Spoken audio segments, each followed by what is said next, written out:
मेरी वॉइस आ रही है आप लोगों को? आ हाँ रही मैम, है। आ रही है। आ रही है, आ रही है। ओके।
आवाज नहीं आ रही है।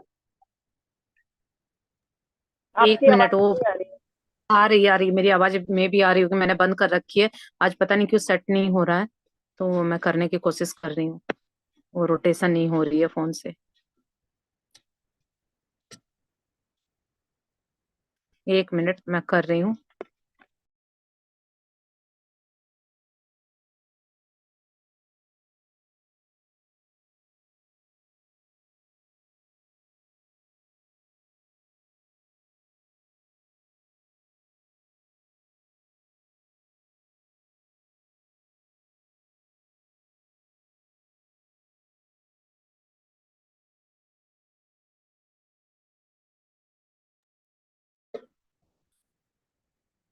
हाँ जी, अब देखिए।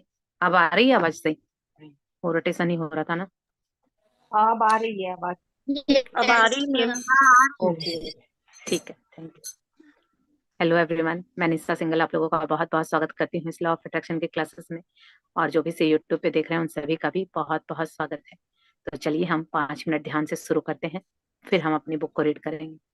तो जहां पर भी आप बैठे हैं, पैरों को क्रॉस करके फिंगर्स को इस तरह से हाथों में फंसा लीजिए और आंखों को बंद करके बैठ जाइए। 5-7 मिनट का हम ध्यान करेंगे, ताकि जो हमारा मन है वो फोकस्ड हो जाए। तो आप बिल्कुल ध्यान से और कंफर्टेबल पोजीशन में बैठेंगे और लंबी गहरी 3 सांसें लेंगे। आपको नाक से सांस लेनी है और मुंह से छोड़नी है, ताकि आपका जो विचार है वो आने कम हो जाए, मन शांत हो जाए। तो एक लंबी गहरी सांस भरेंगे, होल्ड करेंगे, मुंह से बाहर छोड़ देंगे। इनहेल,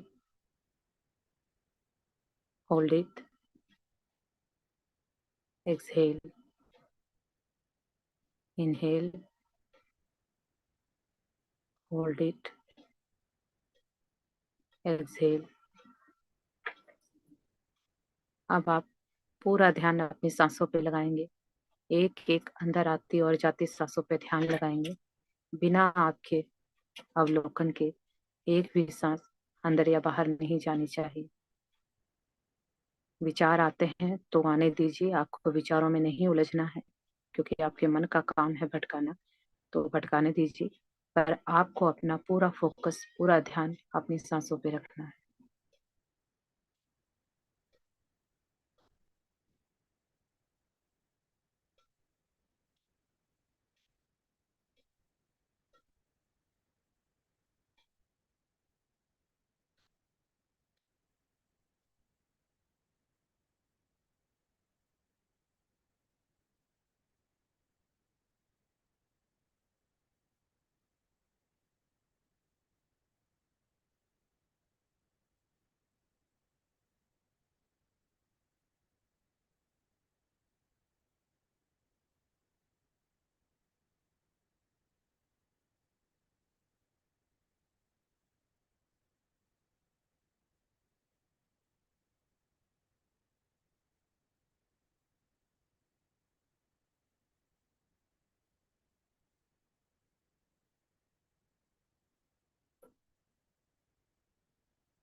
ये तो उनका मतलब रुक तो आ रही है, इसको इसको आ रही है, इसको नहीं आ रही। इसमें कोई दिक्कत हो रही होगी, उनसे दोबारा मांगो एक बार। आगे आगे आगे आगे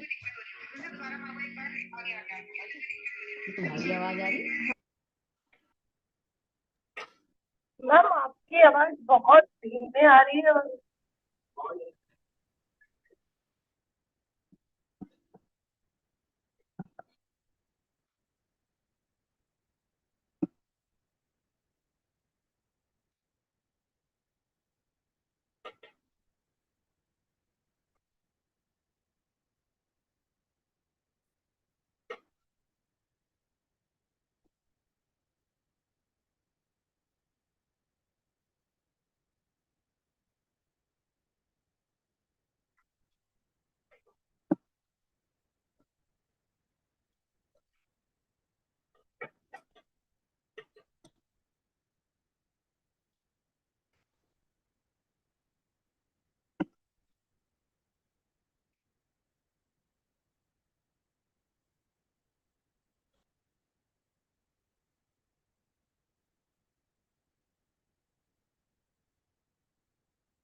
टाइम टाइम ऊपर ऊपर।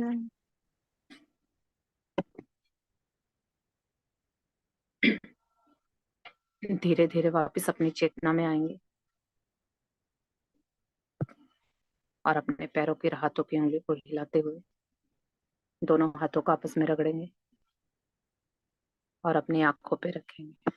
और उस गर्माहट को महसूस करते हुए पूरे चेहरे पे फैलाएंगे और धीरे धीरे अपनी आंखें खोलेंगे।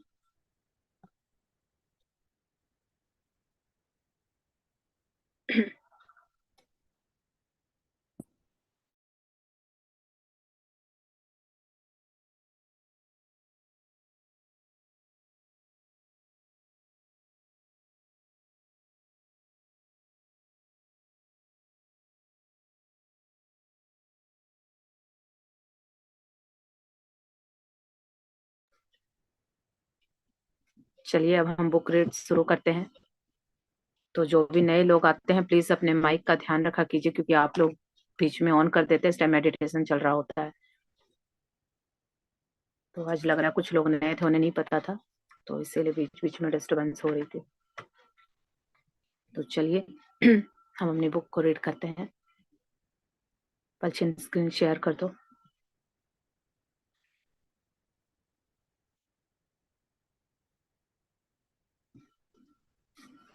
अंजलि जी आप रीड करोगे?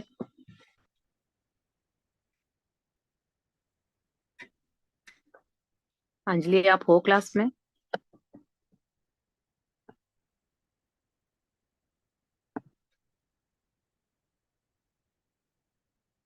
मेरी वॉइस आ रही है पलचिन?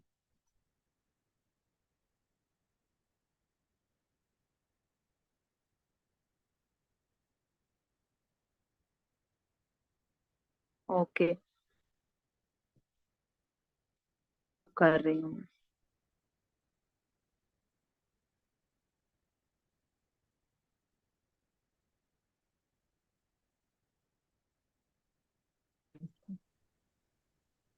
हाँ दीदी, मैं रीड करती हूँ।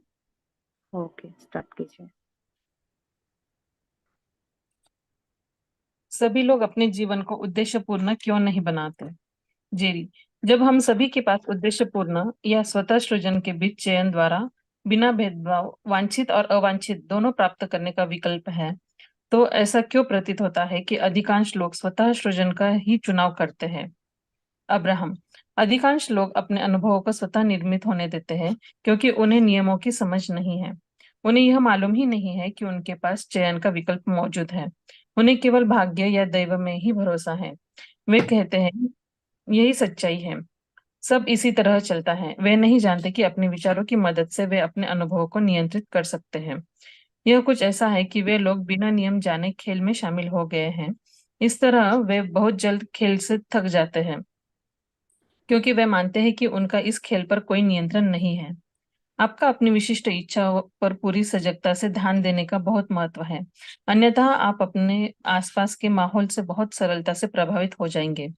आप पर प्रेरित करने वाले विचारों की बमबारी जारी है, इसलिए जब तक आप अपने लिए महत्वपूर्ण विचार को निर्धारित नहीं करेंगे, तब तक आप दूसरों के उन विचारों से प्रभावित होते रहेंगे जो संभवतः आपके लिए उतने महत्वपूर्ण नहीं होंगे। यदि आप यह नहीं जानते कि आप क्या चाहते हैं, तो अच्छा है कि आप इस आकांक्षा को दोहराएं।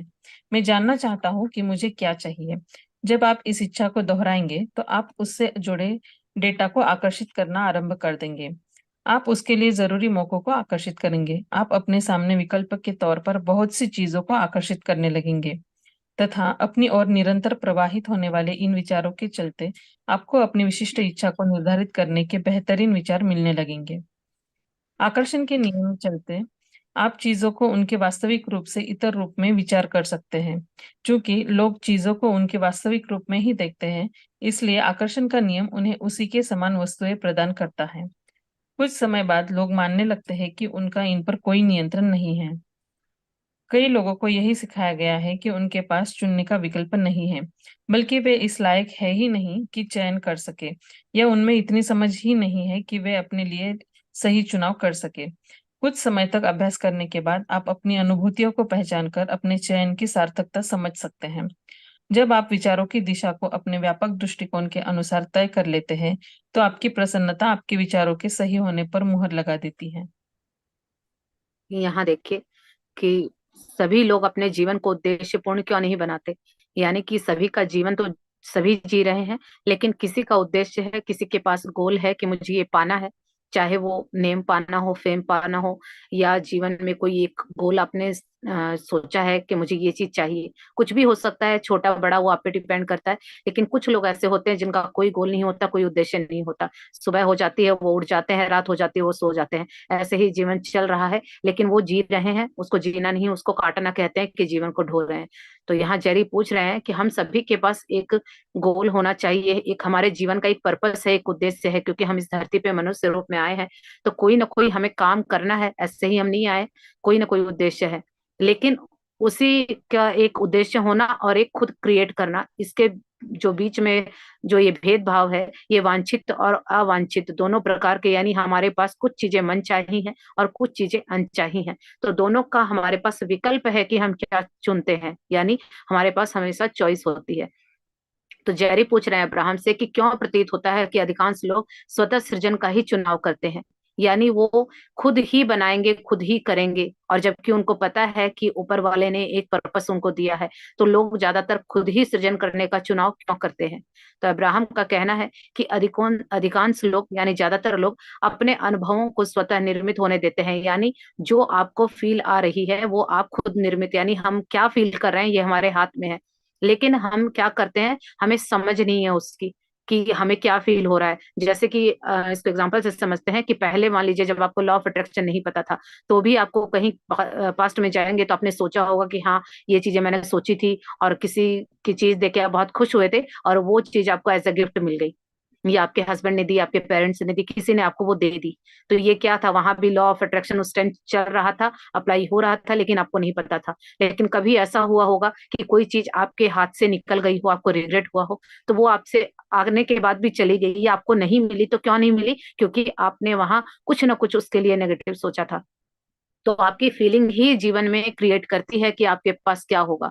लेकिन हमें ये पता ही नहीं होता, यानी जीवन के भी कुछ रूल हैं। हर चीज, जिस तरह खेल के नियम होते हैं, तो जीवन भी एक खेल है। और जो नियमों को जान के खेलता है वो जीत जाता है, और जो नियमों को नहीं जानता तो कभी उसकी जीत होती है और कभी हार होती है।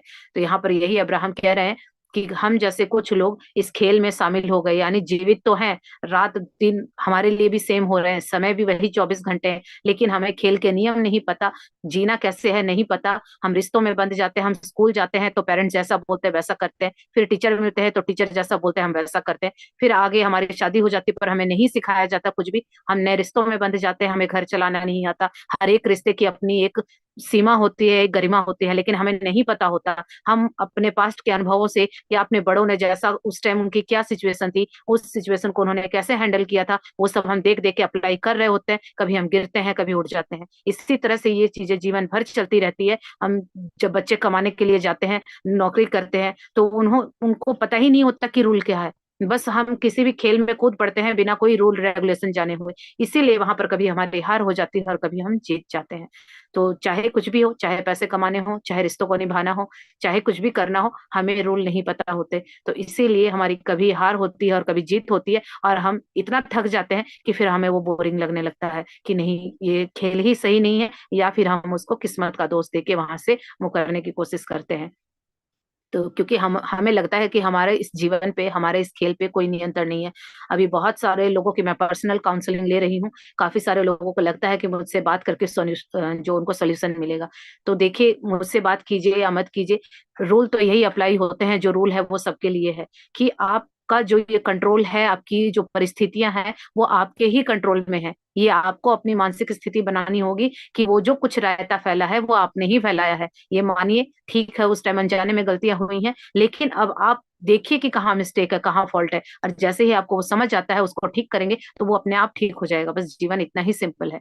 तो इसीलिए लॉ ऑफ अट्रैक्शन आप नहीं पता था तो भी वो काम कर रहा था। अब लेकिन ये पता चलने के बाद हम अवेयर हो जाते हैं कि जो अब फीलिंग आ रही है वो अच्छी नहीं है, तो हमें उससे जल्दी बाहर निकलना है। ये अवेयरनेस आ जाती है। वरना पहले हम जो नेगेटिव फील होता था या परिस्थितियां खराब होती थी, तो हम उसी को सोचते रहते थे और दूसरों को बताते रहते थे, और सोचते थे कि दूसरों को बताने से हमारा मन हल्का हो जाएगा। लेकिन अनजाने में हम क्या कर रहे होते थे कि दूसरों को बताने से खुद को भी एनर्जी दे रहे थे, खुद को बुरा फील करा रहे थे, और सामने वाला वहां थॉट डालता था तो वो और भी ज्यादा सिचुएशन बिगड़ जाती थी। लेकिन लॉ ऑफ अट्रैक्शन में आने के बाद हमें ये समझना है, और जो लोग समझते हैं तभी उनको अच्छे से ये चीजें समझ आती हैं, कि आपके साथ कोई भी परिस्थिति ऐसी है जो आपको पसंद नहीं है, आप दूसरों को उसके बारे में नहीं बताएंगे, और ना ही आप उसके बारे में बुरा फील करेंगे। जैसा कि मैं अपना बताती हूँ कि अगर रिश्तों में लेफ्ट राइट हो रहा है तो अपने बिजनेस पे फोकस कर लीजिए, अगर बिजनेस में कुछ हो रहा है तो अपने रिश्तों पे ठीक कीजिए, हेल्थ पे ध्यान देना शुरू कर दीजिए। अगर हेल्थ में गड़बड़ चल रही है तो जो चीज भी खराब है वहां से फोकस हटा के दूसरी तरफ फोकस कर दीजिए, और जहां खुशी मिलती है उस काम को कीजिए। देखिएगा वो चीज से फोकस हटते ही आपकी वो चीज ठीक हो जाएगी। क्योंकि हमारी परिस्थिति ऐसी होती है कि मान लीजिए जिस भी चीज में आप फंसे हुए हैं तो बार बार हमारा लैक की गड़बड़ी की तरफ, बिखरी हुई चीजों की तरफ ही ध्यान जाता है, और वो चीजें और ज्यादा इंक्रीज हो जाती हैं। क्योंकि हर चीज एनर्जी है, जिस चीज को आप जैसी एनर्जी देंगे वो वैसी ही होगी। तो बुरी परिस्थितियों में अच्छा सोचना हमारे दिमाग को नहीं आता है, क्योंकि हमें इस तरह से प्रोग्राम नहीं किया गया, बल्कि हमारी तो इस तरह से पैटर्न बनाया गया कि छोटी सी चीज को भी हम बुरा बनाने के लिए कितना कुछ करें, तो हमारा दिमाग हमें हजारों बहाने, हजारों चीजें ऐसी ला के देता है कि छोटी सी चीज को हम बहुत बड़ा बना देते हैं।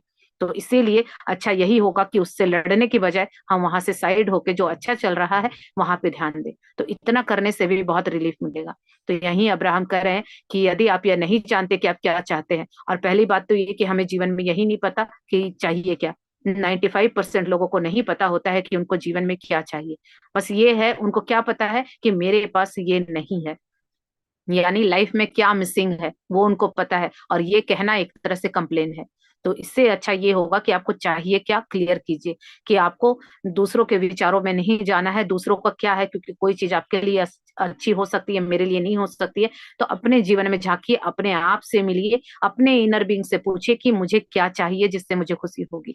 तो जो आप चाहते हैं अगर आपका वो क्लियर होगा तो अपनी आकांक्षाओं को, अपनी इच्छाओं को दोहराइए और बोलिए। अगर आपको ये भी अभी भी समझ नहीं आता कि मुझे जीवन से क्या चाहिए, क्योंकि कई लोग मुझे कहते हैं कि वो अपने बिजनेस में समझ नहीं आ रहा है क्या करें, या उनको करियर में समझ नहीं आ रहा है, तो अपने आप से मिलिए। सेल्फ लव की एक ऐसी जर्नी है जो इसको कीजिए, आप अपने आप से मिलेंगे और अपने इनर बीइंग से पूछिए कि मैं जानना चाहता हूँ या मेरे लिए क्या अच्छा है, मुझे क्या जानना चाहिए। तो वो आपको अपने आप कोई ना कोई इस तरह की परिस्थितियां होंगी, या कोई व्यक्ति बताएगा, या आपके अंदर से थॉट आएगा कि आपको ये करना चाहिए या ये करके देखिए, और उस छोटे से काम में ही आप देखेंगे कि बहुत बड़ा निकल के आ जाएगा। तो आपको लगेगा कि अरे ये चीजें तो पहले ही थी, मैंने तो ध्यान ही नहीं दिया। तो वो ध्यान कहाँ से आएगा, वो आपकी आत्मा बताएगी कि आपके लिए क्या अच्छा है। तो अगर आप अभी भी स्टक हैं कि जीवन में क्या चाहिए आपको अभी नहीं पता, तो अपने आप से मिलिए, अपने साथ समय बिताइए, तो आपकी अंतरात्मा बताएगी कि आपको जीवन में क्या चाहिए और कहाँ से आपकी कामयाबी के रास्ते खुलेंगे। और जैसे ही आप उनकी बातों को सुनना शुरू करते हैं तो धीरे धीरे आप देखेंगे कि कुछ लोग ऐसे मिलते जाएंगे, कुछ काम अपने आप होने लगेंगे, परिस्थितियां ऐसी बन जाएंगी कि एक एक करके जो डॉट होते हैं ना, जब बच्चे छोटे होते हैं तो हम उनको एबीसीडी सिखाते हैं तो डॉट बनाते हैं, यानी उनको एक स्ट्रक्चर देते हैं कि तुम सिर्फ डॉट से डॉट मिला दो। तो अभी आपको वही करना है, डॉट से डॉट मिलाने हैं, और वो जब पूरी पिक्चर रेडी होगी तब आपको समझ में आएगा। तो ऊपर वाला डॉट देता है, आप उसको सही से कनेक्ट कर पाते हैं या नहीं, यही है वो लॉ ऑफ अट्रैक्शन। जो लॉ ऑफ अट्रैक्शन को जानते हैं उनके आगे कोई भी व्यक्ति अगर एक बात को 2 बार बोल देता है तो वो समझ लीजिए कि ऊपर वाले का इशारा है कि आपको वो काम करना है। और जब आप उस डॉट को मिला देते हैं तो फिर वो जो आपकी मनचाही तस्वीर है वो अपने आप बाहर आ जाएगी। तो यहाँ पर यही अब्राहम बता रहे हैं कि अगर आप चीजों को आकर्षित करना चाहते हैं तो वो आपकी ओर निरंतर प्रवाहित हो रही हैं, और अपने आप उसको आकर्षित कर लेंगे। आकर्षण का मतलब होता है चीजों को अपनी तरफ खींचना, न कि चीजों की तरफ भागना। तो जीवन इतना ही सिंपल है कि चीजें अपने आप आपकी ओर खींची हुई आएंगी, लेकिन आपको रूल जानने होंगे, नियम जानने होंगे, क्योंकि हर खेल का नियम है, तो ये जीवन भी खेल है। कौन सी 3 लाइन रिपीट करूं मैं, आप क्या बोल रहे हो?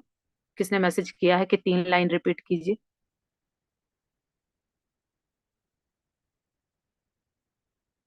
तो यहाँ पर आपको जो नियम है जीवन के वो जानने होंगे, और जब आप उन नियमों के हिसाब से खेलेंगे तो फिर आपकी हार के जो चांसेस है वो कम हो जाएंगे और जीत के चांसेस बढ़ जाएंगे। मेरी वॉइस नहीं आ रही क्या?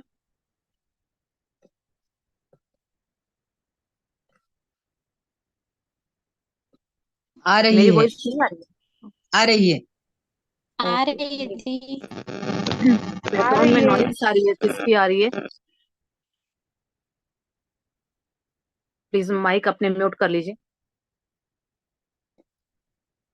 तो यहाँ पर ये बताया गया है कि हमें जिस तरह से खेल के नियमों को जानकर खेल खेलते हैं, इसी तरह से आकर्षण का नियम भी है, इसके भी कोई रूल है, इसके भी नियम है। जब आप इसके नियमों को जानेंगे और उसके बाद आप अपने जीवन को जीने के लिए करेंगे काम, तो फिर आप देखेंगे कि आपकी जो चीजें हैं वो अपने आप मैनिफेस्ट कर रहे हैं। तो यहाँ पर यही अब्राहम बताते हैं कि आप आकर्षण के नियमों के चलते उन वास्तविक रूप से विचार कर सकते हैं, क्योंकि जो चीजें आप वास्तव में देख रहे हैं, आकर्षण का नियम वही चीजें आपको दे रहा है। यानी जैसा अभी आप फील कर रहे हैं, परिस्थिति क्या है मैटर नहीं करती। अगर अभी दुख वाली परिस्थिति है लेकिन आप वहां पर खुश हैं, तो आकर्षण का नियम आपको खुशियां ला के देगा। लेकिन अभी दुख है और आप भी दुखी हैं, तो अभी आपकी फीलिंग क्या है, दुख वाली। तो आकर्षण का नियम क्या सोचेगा कि इसको दुख चाहिए, क्योंकि ये व्यक्ति दुख फील कर रहा है। तो इसीलिए लॉ ऑफ अट्रैक्शन हमेशा कहता है कि परिस्थितियां चाहे कुछ भी हो, आपकी फीलिंग कभी भी चेंज नहीं होनी चाहिए। आपकी फीलिंग चेंज होते ही आकर्षण का नियम उसी तरह से काम करता है। यानी उसको नहीं पता कि आपके लिए अच्छा बुरा क्या है या आप कैसा महसूस कर रहे हैं, उसको ये पता है कि जैसी आपकी फीलिंग होती है, उसको लगता है कि आपको वो चीज चाहिए। तो हमेशा अपनी फीलिंग का ध्यान रखिए, कुछ भी कीजिए अपनी फीलिंग को हाई बनाए रखिए, अपनी फीलिंग को खुश बनाए रखिए, क्योंकि जैसे ही आप दुखी होते हैं और वो छोटी सी दुखी की भावना आपकी और दुखों को क्रिएट कर देती है। तो इसीलिए लेफ्ट राइट कुछ भी हो, कुछ भी अपने इस तरह से मूड शिफ्टर बनाइए, छोटी छोटी चीजें ढूंढिए कि आपको किस चीज में खुशी मिलती है। जब आपको ये पता चल जाएगा कि इन चीजों से मुझे खुशी मिलती है, तो लाइफ में जब भी कोई चैलेंज आएगा तो आपको पता होगा कि इस टाइम मुझे कौन सा खेल खेलना है, यानी कौन सा दाव चलना है। जैसे हम लूडो भी खेलते हैं तो हमें पता होता है कि कौन सी गोटी हमें किस टाइम चलनी है। तो इस तरह से अपनी पहले ही डिसाइड कीजिए, उन नियमों को पता कीजिए कि लाइफ में अगर इस तरह की परिस्थिति आती है तो मुझे ये करना है, और ऐसा चैलेंज आता है तो ये करना है। तो पहले से ही उन टूल्स को, उन अस्त्रों को तैयार करके रखिए, क्योंकि जब युद्ध होता है तब उस टाइम हम अस्त्र नहीं ढूंढते हैं। इसीलिए जो चैलेंज आते हैं उनसे लड़ने के लिए पहले ही हमारे पास 3-4 हथियार होने चाहिए, मूड शिफ्टर होने चाहिए, कि कोई भी चैलेंज आता है तो उस टाइम, अगर रिश्तों में कुछ चैलेंज आ रहा है तो उस टाइम मुझे इसको यूज करना है, पैसों का चैलेंज आता है तो ये यूज करना है। और जब आप उस यूज करेंगे उस अस्त्र को, तो आप देखेंगे कि बहुत आसानी से बाहर निकल गए। और जब आपको ये करना आ जाएगा तो समझ लीजिए कि आपको लॉ ऑफ अट्रैक्शन को फॉलो करना आ गया, कि परिस्थिति सेम होती है लेकिन आपका बिहेवियर डिफरेंट हो गया है। अभी भी आप उस तरह से रिस्पॉन्स नहीं करते हैं जैसा पहले करते थे। तो आप हमेशा अपने आप को, अंदर की प्रसन्नता को बनाए रखते हैं, यही है वो लॉ ऑफ अट्रैक्शन। तो ये आपको हमेशा अवेयर रहना होगा और इसकी प्रैक्टिस करनी होगी। ये दो चीज बहुत इंपॉर्टेंट है, क्योंकि एक दिन में नहीं होगा। तो इसीलिए अवेयर रहिए और इसको मेंटेन कीजिए, प्रैक्टिस कीजिए। चलिए आगे पढ़ते हैं। हमारे अनुभव में इच्छा का क्या महत्व है? जेरी, ऐसा कौन है जो यह नहीं कहना चाहता कि मैं जानना चाहता हूँ कि मैं क्या चाहता हूँ, लेकिन इसके साथ ही वे कहते हैं हालांकि मैं जानता हूँ कि मुझे कुछ नहीं चाहिए, या मुझे सिखाया गया है कि कोई इच्छा करना गलत है। यह बिल्कुल सपाट और उदासीन रवैया है। आप ऐसे व्यक्ति के बारे में क्या कहना चाहेंगे? अब्राहम, क्या पात्रता की योग्यता बढ़ाने के लिए किसी इच्छा की इच्छा न करना अपने आप में इच्छा नहीं है? इच्छा ही स्वदेशी सृजन की शुरुआत है। इसलिए आप स्वयं ही इच्छा को नकार कर वास्तव में अपने जीवन अनुभव के स्वदेशी नियंत्रण को अस्वीकार कर रहे हैं। निस्संदेह आप भौतिक अस्तित्व है, लेकिन आप में आंतरिक आयाम से प्रवाहित होने वाली प्राणिक शक्ति, ऊर्जा स्रोत, ईश्वरीय बल व रचनात्मक ऊर्जा शक्ति मौजूद है। आपके चिकित्सक अपने सभी प्रयासों के बावजूद इसके बारे में नहीं जान सकते। वे मानते हैं कि कुछ लोगों में यह मौजूद है तो कुछ लोगों में नहीं है। वे कहते हैं इसमें प्राण ऊर्जा नहीं है, इसलिए यह मृत है। आप जिस पर भी ध्यान देते हैं आपकी रचनात्मक ऊर्जा शक्ति उसी की ओर प्रवाहित होने लगती है। दूसरे शब्दों में, इसी प्रक्रिया द्वारा आपके विचार उन सभी चीजों को आपके पास लाते हैं जिन पर भी आप इच्छापूर्वक विचार कर रहे थे। आप अपनी इच्छाओं पर जितना अधिक विचार करेंगे, आकर्षण का नियम उन चीजों को उतना ही अधिक गति प्रदान करेगा। विचारों के इस संवेग को आप महसूस भी कर सकेंगे। जब आप अपनी इच्छा पर विचार नहीं करते, या जब आप अपनी इच्छा पर विचार करते हुए तुरंत ही उसकी कमी पर ध्यान केंद्रित कर लेते हैं, तो आप अपने विचारों को नैसर्गिक संवेग को बाधित कर देते हैं। आप जिस सपाट व उदासीन रवैये की बात कर रहे हैं, वह आप में मौजूद परस्पर विरोधी विचारों के चलते निरंतर कमजोर होते संवेग का परिचायक है। यहाँ देखिए, ये बोला गया है कि हमारे अनुभव में इच्छा का क्या महत्व है। तो यहाँ जेरी पूछ रहे हैं कि ऐसा कौन है जो यह नहीं कहना चाहता कि मैं जानता हूँ कि मैं क्या चाहता हूँ। तो यहाँ जेरिक कह रहे हैं अब्राहम से कि कुछ लोग ऐसे होते हैं जो कहते हैं कि मुझे जीवन से कुछ नहीं चाहिए, या मुझे सिखाया गया है कि इच्छाएं करना, या अपने, कई लोग ऐसा भी बोलते हैं कि पैसे कमाना, इच्छाएं करना, अपने जीवन में सुख सुविधाओं को लाना गलत है। यानी ये चीजें किसी काम की नहीं है। हमारे आसपास के बहुत सारे लोग ये ज्ञान देते हैं कि पैसा कुछ नहीं है, क्या लेके आए थे, क्या लेके जाना है, तो पैसा कोई जरूरी चीज नहीं है। ये जो जिसके भी ये थॉट है, तो आप देखिएगा कि उनके जीवन में कभी भी पैसे की खुशी नहीं होगी। हाँ, ये बात अलग है कि कुछ लेके नहीं आए थे और कुछ लेके नहीं जाना है, लेकिन जो ये बीच की जर्नी है बिना पैसे के संभव नहीं है।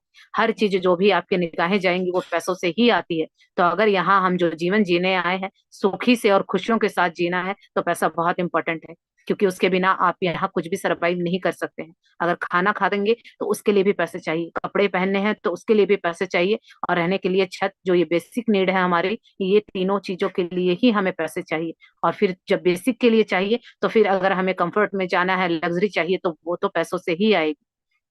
तो जेरी यही पूछ रहे हैं अब्राहम से कि कुछ लोगों का रवैया उदासीन होता है, यानी वो कहते हैं कि हमें जीवन से कुछ नहीं चाहिए, और कई लोगों का होता है कि हमें इस जर्नी में ही भगवान से मिलना है, या पैसों से मोह माया नहीं करनी है। तो ऐसे व्यक्तियों के बारे में आप क्या कहना चाहेंगे? तो अगर किसी का भी ये थॉट है कि मुझे पैसे नहीं चाहिए, या मुझे तो सिर्फ ऊपर वाले यानी भगवान में ही, जो भी उनका स्पिरिचुअल कुछ थिंकिंग है कि मेरे को पैसे नहीं चाहिए, जीवन से कुछ नहीं है, बस मुझे तो ऊपर वाले में ही विश्वास है, तो जिनकी भी ये थिंकिंग है, तो देखिए आप लोगों के लिए क्या जवाब है। अब्राहम का कहना है कि क्या पात्रता की योग्यता बढ़ाने के लिए किसी इच्छा की इच्छा न करना अपने आप में इच्छा नहीं है? यानी जो लोग कहते हैं कि मुझे जीने के लिए पैसों की जरूरत नहीं है, तो क्या वो पैसों का यूज नहीं कर रहे हैं? वो खुद अपने आप से पूछिए कि आपको जरूरत नहीं है तो क्या, क्यों फिर आप उन पैसों का यूज कर रहे हैं? क्या कर रहे हैं आप पैसों का यूज? अपने आप से पूछिए। इच्छा ही स्वदेश सृजन की शुरुआत है, यानी किसी चीज का इच्छा होना। हमारे मन में एक इच्छा आती है कि मुझे ये चाहिए, तो तुरंत वो इच्छा ही किसी चीज को क्रिएट करने का सबसे पहला विचार। जैसे कि कोई भी हमें काम करना है, इवन हम खाना बनाने भी जाते हैं, तो हमारे मन में पहला विचार आता है, इच्छा होती है कि समय हो गया खाना बनाना है। यानी जीवन में कुछ भी सृजित हुआ है, यानी क्रिएट हुआ है, यानी वो बना है, तो सबसे पहले वो विचार आया था, तभी वो चीजें बनी है। आज ये जो हम फोन से क्लासेस ले रहे हैं, किसी को विचार आया था तभी ये रियलिटी में है। जूम पे हम क्लासेस ले रहे हैं, तो किसी को विचार आया था, तो आज ये रियलिटी है। तो यानी जो इच्छा है, जो विचार है, वही किसी चीज की क्रिएशन की शुरुआत है। इसीलिए जब हम इच्छा को ही नकार देते हैं, तो वास्तव में हम क्या कर रहे हैं? अपने जो कंट्रोल है वो अपनी लाइफ का हम अपने हाथों से खो रहे होते हैं, क्योंकि हम मानने को ही तैयार नहीं कि ये चीज मुझे चाहिए, और कहीं ना कहीं अप्रत्यक्ष रूप से अनजाने में हम उनका यूज कर रहे होते हैं। तो इस तरह से, यानी इस तरह करके तो हम और दोहरी जिंदगी जीते हैं, और हमें जो मिलना होता है वो भी नहीं मिलता है। एक तरह से हम पैसों के बारे में नेगेटिव बोलते हैं, और वो फिर भी हम उनको यूज कर रहे हैं, तो वो जो मिल रहा है वो भी सुख नहीं देगा, और जो जा रहा है वो तो मिलना था वो तो जा ही रहा है। तो हम दोहरी जिंदगी जीते हैं, और वो और भी ज्यादा दुखी होते हैं। और जब मन से दुखी हैं, तो फिर भगवान और वो सारी चीजें मैटर ही नहीं करती, क्योंकि जब आप अंदर से ही सुखी नहीं है, आपकी आत्मा ही खुश नहीं है, तो फिर भगवान कहाँ से मिलेंगे? पहले तो हमें अपने आप को, अंदर बैठे भगवान को मिलना है, उसके बाद ऊपर वाले भगवान से मिलना है। तो वो पॉसिबल ही नहीं है, क्योंकि जब हम दोहरी जिंदगी जीते हैं, हमारे मन में ही चलता रहता है द्वंद, तो हम फिर कहाँ से मिलेंगे ऊपर वाले से? ऊपर वाले से मिलना तो तभी पॉसिबल है जब हम बिल्कुल स्ट्रेट हों, कि हमें जीवन में सब कुछ मिल चुका, अब बिल्कुल हमारा मोर देन इनफ हो गया, कि जो जो मुझे चाहिए था इस जीवन में सब कुछ मैंने ले लिया, अब मेरा समय आ गया मैं ऊपर जाऊं। तो वो कब होगा? जब अपने अंदर तक जो जो डिजायर है, जो जो इच्छाएं आपने फिल कर ली होंगी। तो यही अब्राहम बताते हैं कि निस्संदेह आप भौतिक अस्तित्व हैं, लेकिन आप में आंतरिक आयाम से प्रवाहित होने वाली प्राण शक्ति, ऊर्जा स्रोत, ईश्वरीय बल व रचनात्मक ऊर्जा शक्ति मौजूद है। यानी कि आप मनुष्य शरीर में होते हुए भी, इस भौतिक संसार का हिस्सा होते हुए भी, हमारे अंदर आयाम से प्रवाहित होने वाली, यानी ऊपर सुप्रीम पावर से निकल रही ऊर्जा, वो प्राण शक्ति जो हम मेडिटेशन के टाइम कॉस्मिक एनर्जी अंदर जनरेट करते हैं, वो ऊर्जा का स्रोत। यानी ऊर्जा का स्रोत कौन है? ऊपर वाला, जिसको भी आप मानते हैं, ब्रह्मांड कहिए या यूनिवर्स कहिए या राम कहिए, गणेशा कहिए, वो सब एक है।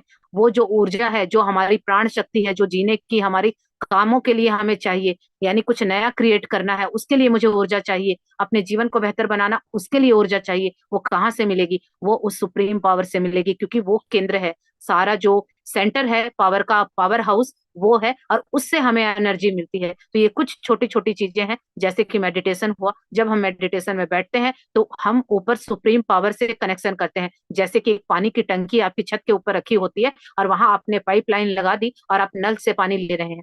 आपको क्या लग रहा है कि आपने नल खोला और पानी आ गया? तो हमारी दृष्टि में क्या है, नल ही मेन है और उसमें से पानी आ रहा है। लेकिन जब हमारा विस्तृत रूप में हम अपनी आंखों को खोलते हैं तो लगता है कि नहीं, नल में से पानी आना, नल एक माध्यम है, सेंटर तो कुछ और ही है। तब हम और जाके और वास्ट तरीके से देखते हैं तो हमें पता चलता है कि हमारी छत पे एक टंकी है, वो सेंटर है, वहां से पानी आ रहा है। और थोड़ा हम वास्ट सोचते हैं तो हमें पता चलता है कि हमारे स्टेट में एक पाइपलाइन है, या जो पानी का वो सेंटर है, वहां से पानी आके मेरी टंकी में आ रहा है। और फिर हम और बड़ा सोचते हैं तो हमें पता चलता है कि और भी कोई बड़ा सोर्स है, वहां से सप्लाई होते होते हमारे घर तक आ रही है। तो यही चीजें हमारे जीवन में है कि जो हमें जीने के लिए ऊर्जा चाहिए, शक्ति चाहिए, वो सारी चीजें ऊपर वाले पावर हाउस से आती है। यानी जब हम मेडिटेशन करते हैं तो उस ऊपर वाले की शक्ति से हमारी शक्ति कनेक्ट होती है, और उस टाइम जो कॉस्मिक एनर्जी हमारे अंदर बनती है, वही एनर्जी हमें इतना हाई वाइब्रेशन में रखती है। जो हाई वाइब्रेशन में रहना ही हमारे सपनों को पूरा करना, हमें हेल्दी रखना, सब कुछ खुशियां पाना, वो सब वही शक्ति करती है। तो यहाँ पर अब्राहम बताते हैं कि जैसे डॉक्टर के सारे प्रयास करने के बाद भी इसके बारे में नहीं जान सकते, यानी जो डॉक्टर है, जो चिकित्सक है, उसके सारे प्रयास करने के बाद भी वो नहीं जान सकते, और वो मानते हैं कि कुछ लोगों में यह मौजूद है और कुछ लोगों में नहीं है। फिर डॉक्टर क्या कहते हैं कि इसमें प्राण ऊर्जा नहीं है, यह मृत है। यानी डॉक्टर सब कुछ कर लेता है, इलाज कर लेता है, लेकिन वो कुछ चीजों को चेक करके फिर बोलता है कि इसके अंदर वो प्राण ऊर्जा यानी प्राण नहीं है, यह व्यक्ति मृत है। तो यही चीज हमारे साथ भी है कि हमें सारी चीजें जो दिख रही हैं वो रियल नहीं है, कुछ एक नॉन फिजिकल थिंग भी होती है। हमें सिर्फ आंखों से दिखता है, हम उन्हीं चीजों पर विश्वास करते हैं, लेकिन एक सुप्रीम पावर है जो दिखाई नहीं देती, लेकिन हम सबको, पूरे ब्रह्मांड को वो चला रही है। तो इसीलिए आप जिस भी चीज पर ध्यान देते हैं, वहां से आपकी एनर्जी फ्लो होने लगती है। या ये देखिए, सबका एक्सपीरियंस अलग अलग होगा। अगर आपके साथ कुछ भी अच्छा हो रहा है और आपका फोकस सिर्फ अच्छी चीजों पे रहता है, तो आप देखिएगा कि खुशियां बहुत जल्दी आप अट्रैक्ट कर लेंगे। लेकिन अगर लाइफ में बहुत कुछ अच्छा चल रहा है, एक दो चीजें भी इधर उधर हैं, लेकिन फिर भी आपका फोकस उन्हीं पे है, तो आप देखेंगे कि वो बहुत ज्यादा अच्छा चलना धीरे धीरे आपका बहुत खराब में बदल जाएगा। क्योंकि आपका फोकस जहां होता है, एनर्जी वहीं फ्लो होती है, और जहां एनर्जी फ्लो होती है, वो चीजें जीवन में बढ़ जाती है। तो यहाँ पर यही अब्राहम कहते हैं कि आप अपनी इच्छाओं पर जितना अधिक विचार करेंगे, आकर्षण का नियम आपको उतनी ही अधिक उसको तीव्रता प्रदान करेगा। यानी जितना आप अपनी इच्छाओं के बारे में, अपने सपनों के बारे में सोचेंगे और साथ में खुश होंगे। ऐसा नहीं है कि सपनों के बारे में सोचना है और लैक के बारे में सोचना कि ये चीज तो मेरे पास है ही नहीं, फिर तो आप उसको दूर कर देंगे। तो जो भी आपके सपने हैं उनके बारे में सोचिए, खुश होइए, और जितना वहां आप उसके बारे में विचार करेंगे और खुश होंगे, तो वो क्या हो रहा है, लॉ ऑफ अट्रैक्शन आपको उतनी जल्दी वो चीजें लाके देगा। और ये जो आप इस चीज को महसूस भी करेंगे, ये सब लोग एक दिन शेयर भी किया था किसी ने, कि जो भी आप चीजें देखते हैं, तो जब से आपने लिखा है अपने डिजायर लिस्ट में कि मुझे ये चाहिए, आप बाहर जाएंगे तो आपको वो चीजें और ज्यादा नजर आने लगी। पहले कभी नहीं होता था, लेकिन अब वो चीजें ज्यादा दिखती हैं। फोन खोलते हैं तो दिखती है, कोई बातें उसके बारे में कर रहा होता है, तो ये क्या है, ये इंडिकेशन है कि वो चीज भी आपके पास आने के लिए बेताब है। तो लेकिन आपको रिसीविंग मोड में भी रहना होगा, और वो रिसीविंग मोड क्या होता है, खुश रहना। अगर आपने चीजें मांगी और वो आने को है, लेकिन आप अपना मूड खराब करके बैठे हैं, कुछ भी लाइफ में चल रहा है उसको बैठे रो रहे हैं, तो वो चीजें आके भी पास से चली जाएंगी। क्योंकि जो दुखी आदमी है वो किसी को भी अच्छा नहीं लगता है। तो इसीलिए अपनी इच्छाओं पर विचार कीजिए, और अगर आप इच्छाओं पर विचार नहीं करते हैं तो कम से कम अपनी कमी पर तो ध्यान मत दीजिए। क्योंकि हमारी लाइफ में हमारी बहुत खराब आदत है कि हमारे पास जो अच्छा होता है या भरपूर होता है, हमारा ध्यान वहां नहीं जाता है, और जो कमी होती है हम उसी को देख देख के रो रहे होते हैं, और हमें नहीं पता कि अनजाने में उस कमी को करते करते हम उसको और बढ़ा देते हैं। अभी तो एक चीज में कमी थी, फिर वो दूसरे में, तीसरे में, और वो कमी ही कमी को अट्रैक्ट कर लेती है। तो इसीलिए अगर लाइफ में कुछ भी अच्छा नहीं चल रहा है, सिर्फ आपको 3 वक्त का खाना बहुत अच्छे से मिल रहा है, तो सिर्फ इतनी सी खुशी को, इतनी सी भरपूरता को पकड़ के अगर आप इसी में ही सारा दिन निकाल देंगे खुश होके कि कम से कम मेरे पास 3 वक्त का खाना तो है, बाकी चीजें तो देखी जाए, लोगों के पास तो खाने के लिए भी नहीं है, तो मैंने तो 3 टाइम खाना खाया और बहुत अच्छा खाया, इसके लिए मैं शुक्रगुजार हूँ। और जब आप इसी फीलिंग में खुश होते हैं सारा दिन, तो सिर्फ ये 3 टाइम का खाना और आपकी ये शुक्रगुजारिता और खुश रहना ही आपको वो सारी चीजें लाती है। तो इसीलिए कमी कहीं पर भी है, कमी पे ध्यान नहीं देना है। जो कुछ अच्छा चल रहा है, चाहे वो छोटा सा ही क्यों ना हो, उसी पे ध्यान बनाए रखिए। और जो लोग ये सपाट और उदासीन रवैये की बात करते हैं, यानी कई लोग कहते हैं कि मुझे तो जीवन से कोई लेना देना नहीं है, पैसों से, लग्जरी से कोई लेना देना नहीं है, तो यहाँ अब्राहम बता रहे हैं कि ऐसे लोग परस्पर विरोधी विचार उनके मन में चलते हैं और उनके जीवन में क्या है कि वो कमजोर है। ये उनका परिचायक है। ऐसे लोग कमजोर होते हैं क्योंकि वो द्वंद की दुनिया में जी रहे होते हैं, चीजें भी यूज कर रहे हैं, उधर से कह रहे हैं कि मुझे नहीं चाहिए। तो ये पॉसिबल नहीं है कि मनुष्य शरीर लेके और हम धरती पे रह के और पैसों से हमारा कोई लेना देना नहीं है। क्योंकि शुरुआत अगर किसी चीज से होती है तो हर चीज पैसों से आती है। बेसिक नीड है वो पैसों से आती है, तो कहीं ना कहीं जाने अनजाने आप पैसों का यूज करते हैं और ये हमारी लाइफ का एक पार्ट है, तो इसीलिए इससे हम नकार नहीं सकते हैं। चलिए आगे पढ़ते हैं। लोग बहुत थोड़े समय तक ही स्थिर क्यों रह पाते हैं? जेरी, अब्राहम, हम ऐसे देश में रहते हैं जहां लगभग सभी को उनका दैनिक आहार, रहने की जगह एवं कपड़े प्राप्त हो जाते हैं। लगभग प्रत्येक व्यक्ति को यह किसी न किसी तरह प्राप्त हो ही जाता है। मैं ऐसे बहुत से लोगों से मिला हूँ जो कहते हैं मेरे पास सब कुछ है, लेकिन फिर भी मैं अपनी इच्छाओं को इतना प्रबल नहीं बना पाया कि अपने जीवन में कुछ भी विशेष या उल्लेखनीय कर सकूं। इन परिस्थितियों में आप उस व्यक्ति से क्या कहना चाहेंगे? अब्राहम, बात यह नहीं है कि आपको और अधिक पाने की इच्छा नहीं है, लेकिन आपने किसी तरह स्वयं को समझा लिया है कि आप इससे अधिक प्राप्त नहीं कर सकते। इसलिए आप कुछ चाहने और फिर उसके न मिलने की हताशा से बचना चाहते हैं। ऐसा नहीं है कि आप में इच्छा नहीं है, इसलिए आपको कुछ मिल नहीं रहा। बात यह है कि आपका ध्यान पूरी तरह उसकी कमी पर एकाग्र है। आकर्षण के नियम के चलते आप जिस पर विचार कर रहे हैं, उसकी कमी पर, उसी को अपनी ओर आकर्षित कर रहे हैं। जब आपको कुछ चाहिए होता है तो आप कहते हैं, मैंने उसकी इच्छा की लेकिन मुझे वह मिला नहीं। इस समय आपका ध्यान अपनी इच्छा पूरी न होने पर केंद्रित है, इसलिए नियम के मुताबिक आप उसी कमी को आकर्षित करते हैं। जब भी आप अपनी इच्छाओं पर विचार करते हैं तो आप स्वयं को प्रसन्न, उत्साहित व सकारात्मक भावनाओं को महसूस करते हैं। वही जब आपका ध्यान किसी कमी पर केंद्रित रहता है तो आपको नकारात्मक व हताश करने वाली भावनाओं का एहसास होता है। आपकी हताशा का कारण यह है कि आपकी भावनात्मक मार्गदर्शन प्रणाली आपसे कह रही है, आप जो सोच रहे हैं वह आपकी इच्छा नहीं है। इसलिए हम आपसे कहना चाहते हैं कि कोई छोटी सी इच्छा करें, अपनी उस इच्छा पर विचार करें और फिर उस इच्छा के प्रति सकारात्मक भावनाओं को जागृत करें तथा हताशा को दूर भगाएं। अपनी इच्छा पर विचार करके आप इसे आकर्षित भी कर लेंगे। यहाँ देखिए जरी ये पूछ रहे हैं, एक मिनट स्लाइड को नीचे करेंगे पलचन।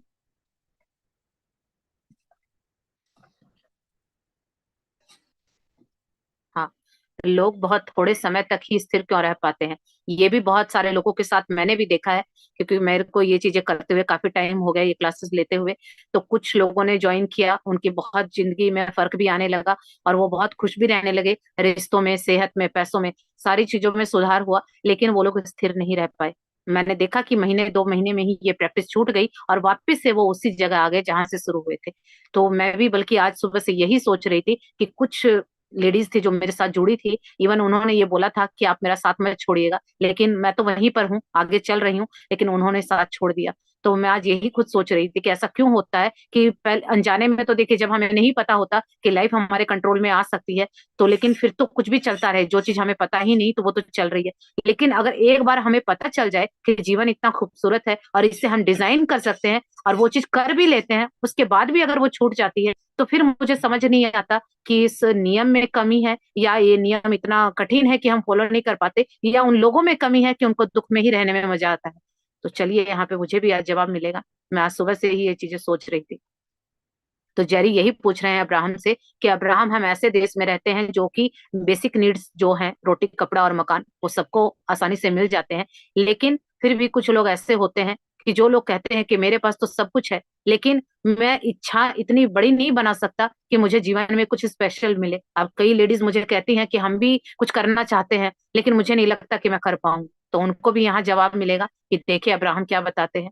इन परिस्थितियों में आप उस व्यक्ति से क्या कहना चाहेंगे, यानी जिनको भी ये लगता है कि ये चीज मैं डिजर्व नहीं करता या ये चीज बहुत बड़ी है, चाहे वो कोई काम हो, चाहे वो पैसे हो, चाहे कोई वो वस्तु हो, अगर आपको लगता है कि वो चीजें मुझे नहीं मिल सकती, सामने वाले में ज्यादा कैपेबिलिटी है या वो ज्यादा समझदार है, तो मुझे नहीं मिलेगी, मैं इसके लायक नहीं हूँ, तो अगर आपको भी ऐसा लगता है या परिस्थितियां ऐसी खराब है, अगर आप कुछ भी लगता है लेकिन आपको लगता है वो चीजें मुझे नहीं मिलेंगी, तो अब्राहम आपके बिहाफ में, सॉरी जेरी पूछ रहे हैं कि ऐसे व्यक्ति के लिए आप क्या कहना चाहेंगे।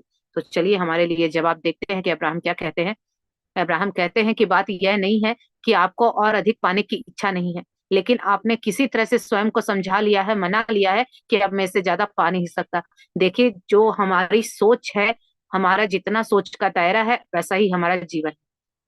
अगर आपके पास आज की इनकम 10,000 की है तो सोच लीजिए कि सोच आपकी 10,000 की है। अगर आप सोच को बढ़ाते हैं तो वो 10 लाख बन जाएंगे, सोच को बढ़ाते हैं तो वो 10 करोड़ बन जाएंगे। यानी आपकी सोच इतनी है। रिश्ते अगर आपसे 10 रिश्तों में 5 संभाले जा रहे हैं, 5 नहीं संभाले जा रहे, तो इसका मतलब आपकी सोच अभी 5 रिश्तों को संभालने जैसी है। अगर आप अपनी सोच को ठीक कर लेंगे, बढ़ा लेंगे, तो फिर आप 10 के 10 रिश्ते को भी आसानी से संभाल लेंगे। यही अगर हेल्थ में चैलेंज है तो आपकी सोच है, आपको समझ नहीं आ रहा, आप मानिए कि आपको ये खेल के नियम नहीं पता कि अगर आपकी हेल्थ में चैलेंज है, अगर आप समझ जाएंगे, क्योंकि वो सोच बड़ी करनी है और सोच बड़ी करने के लिए आपको सीखना होगा।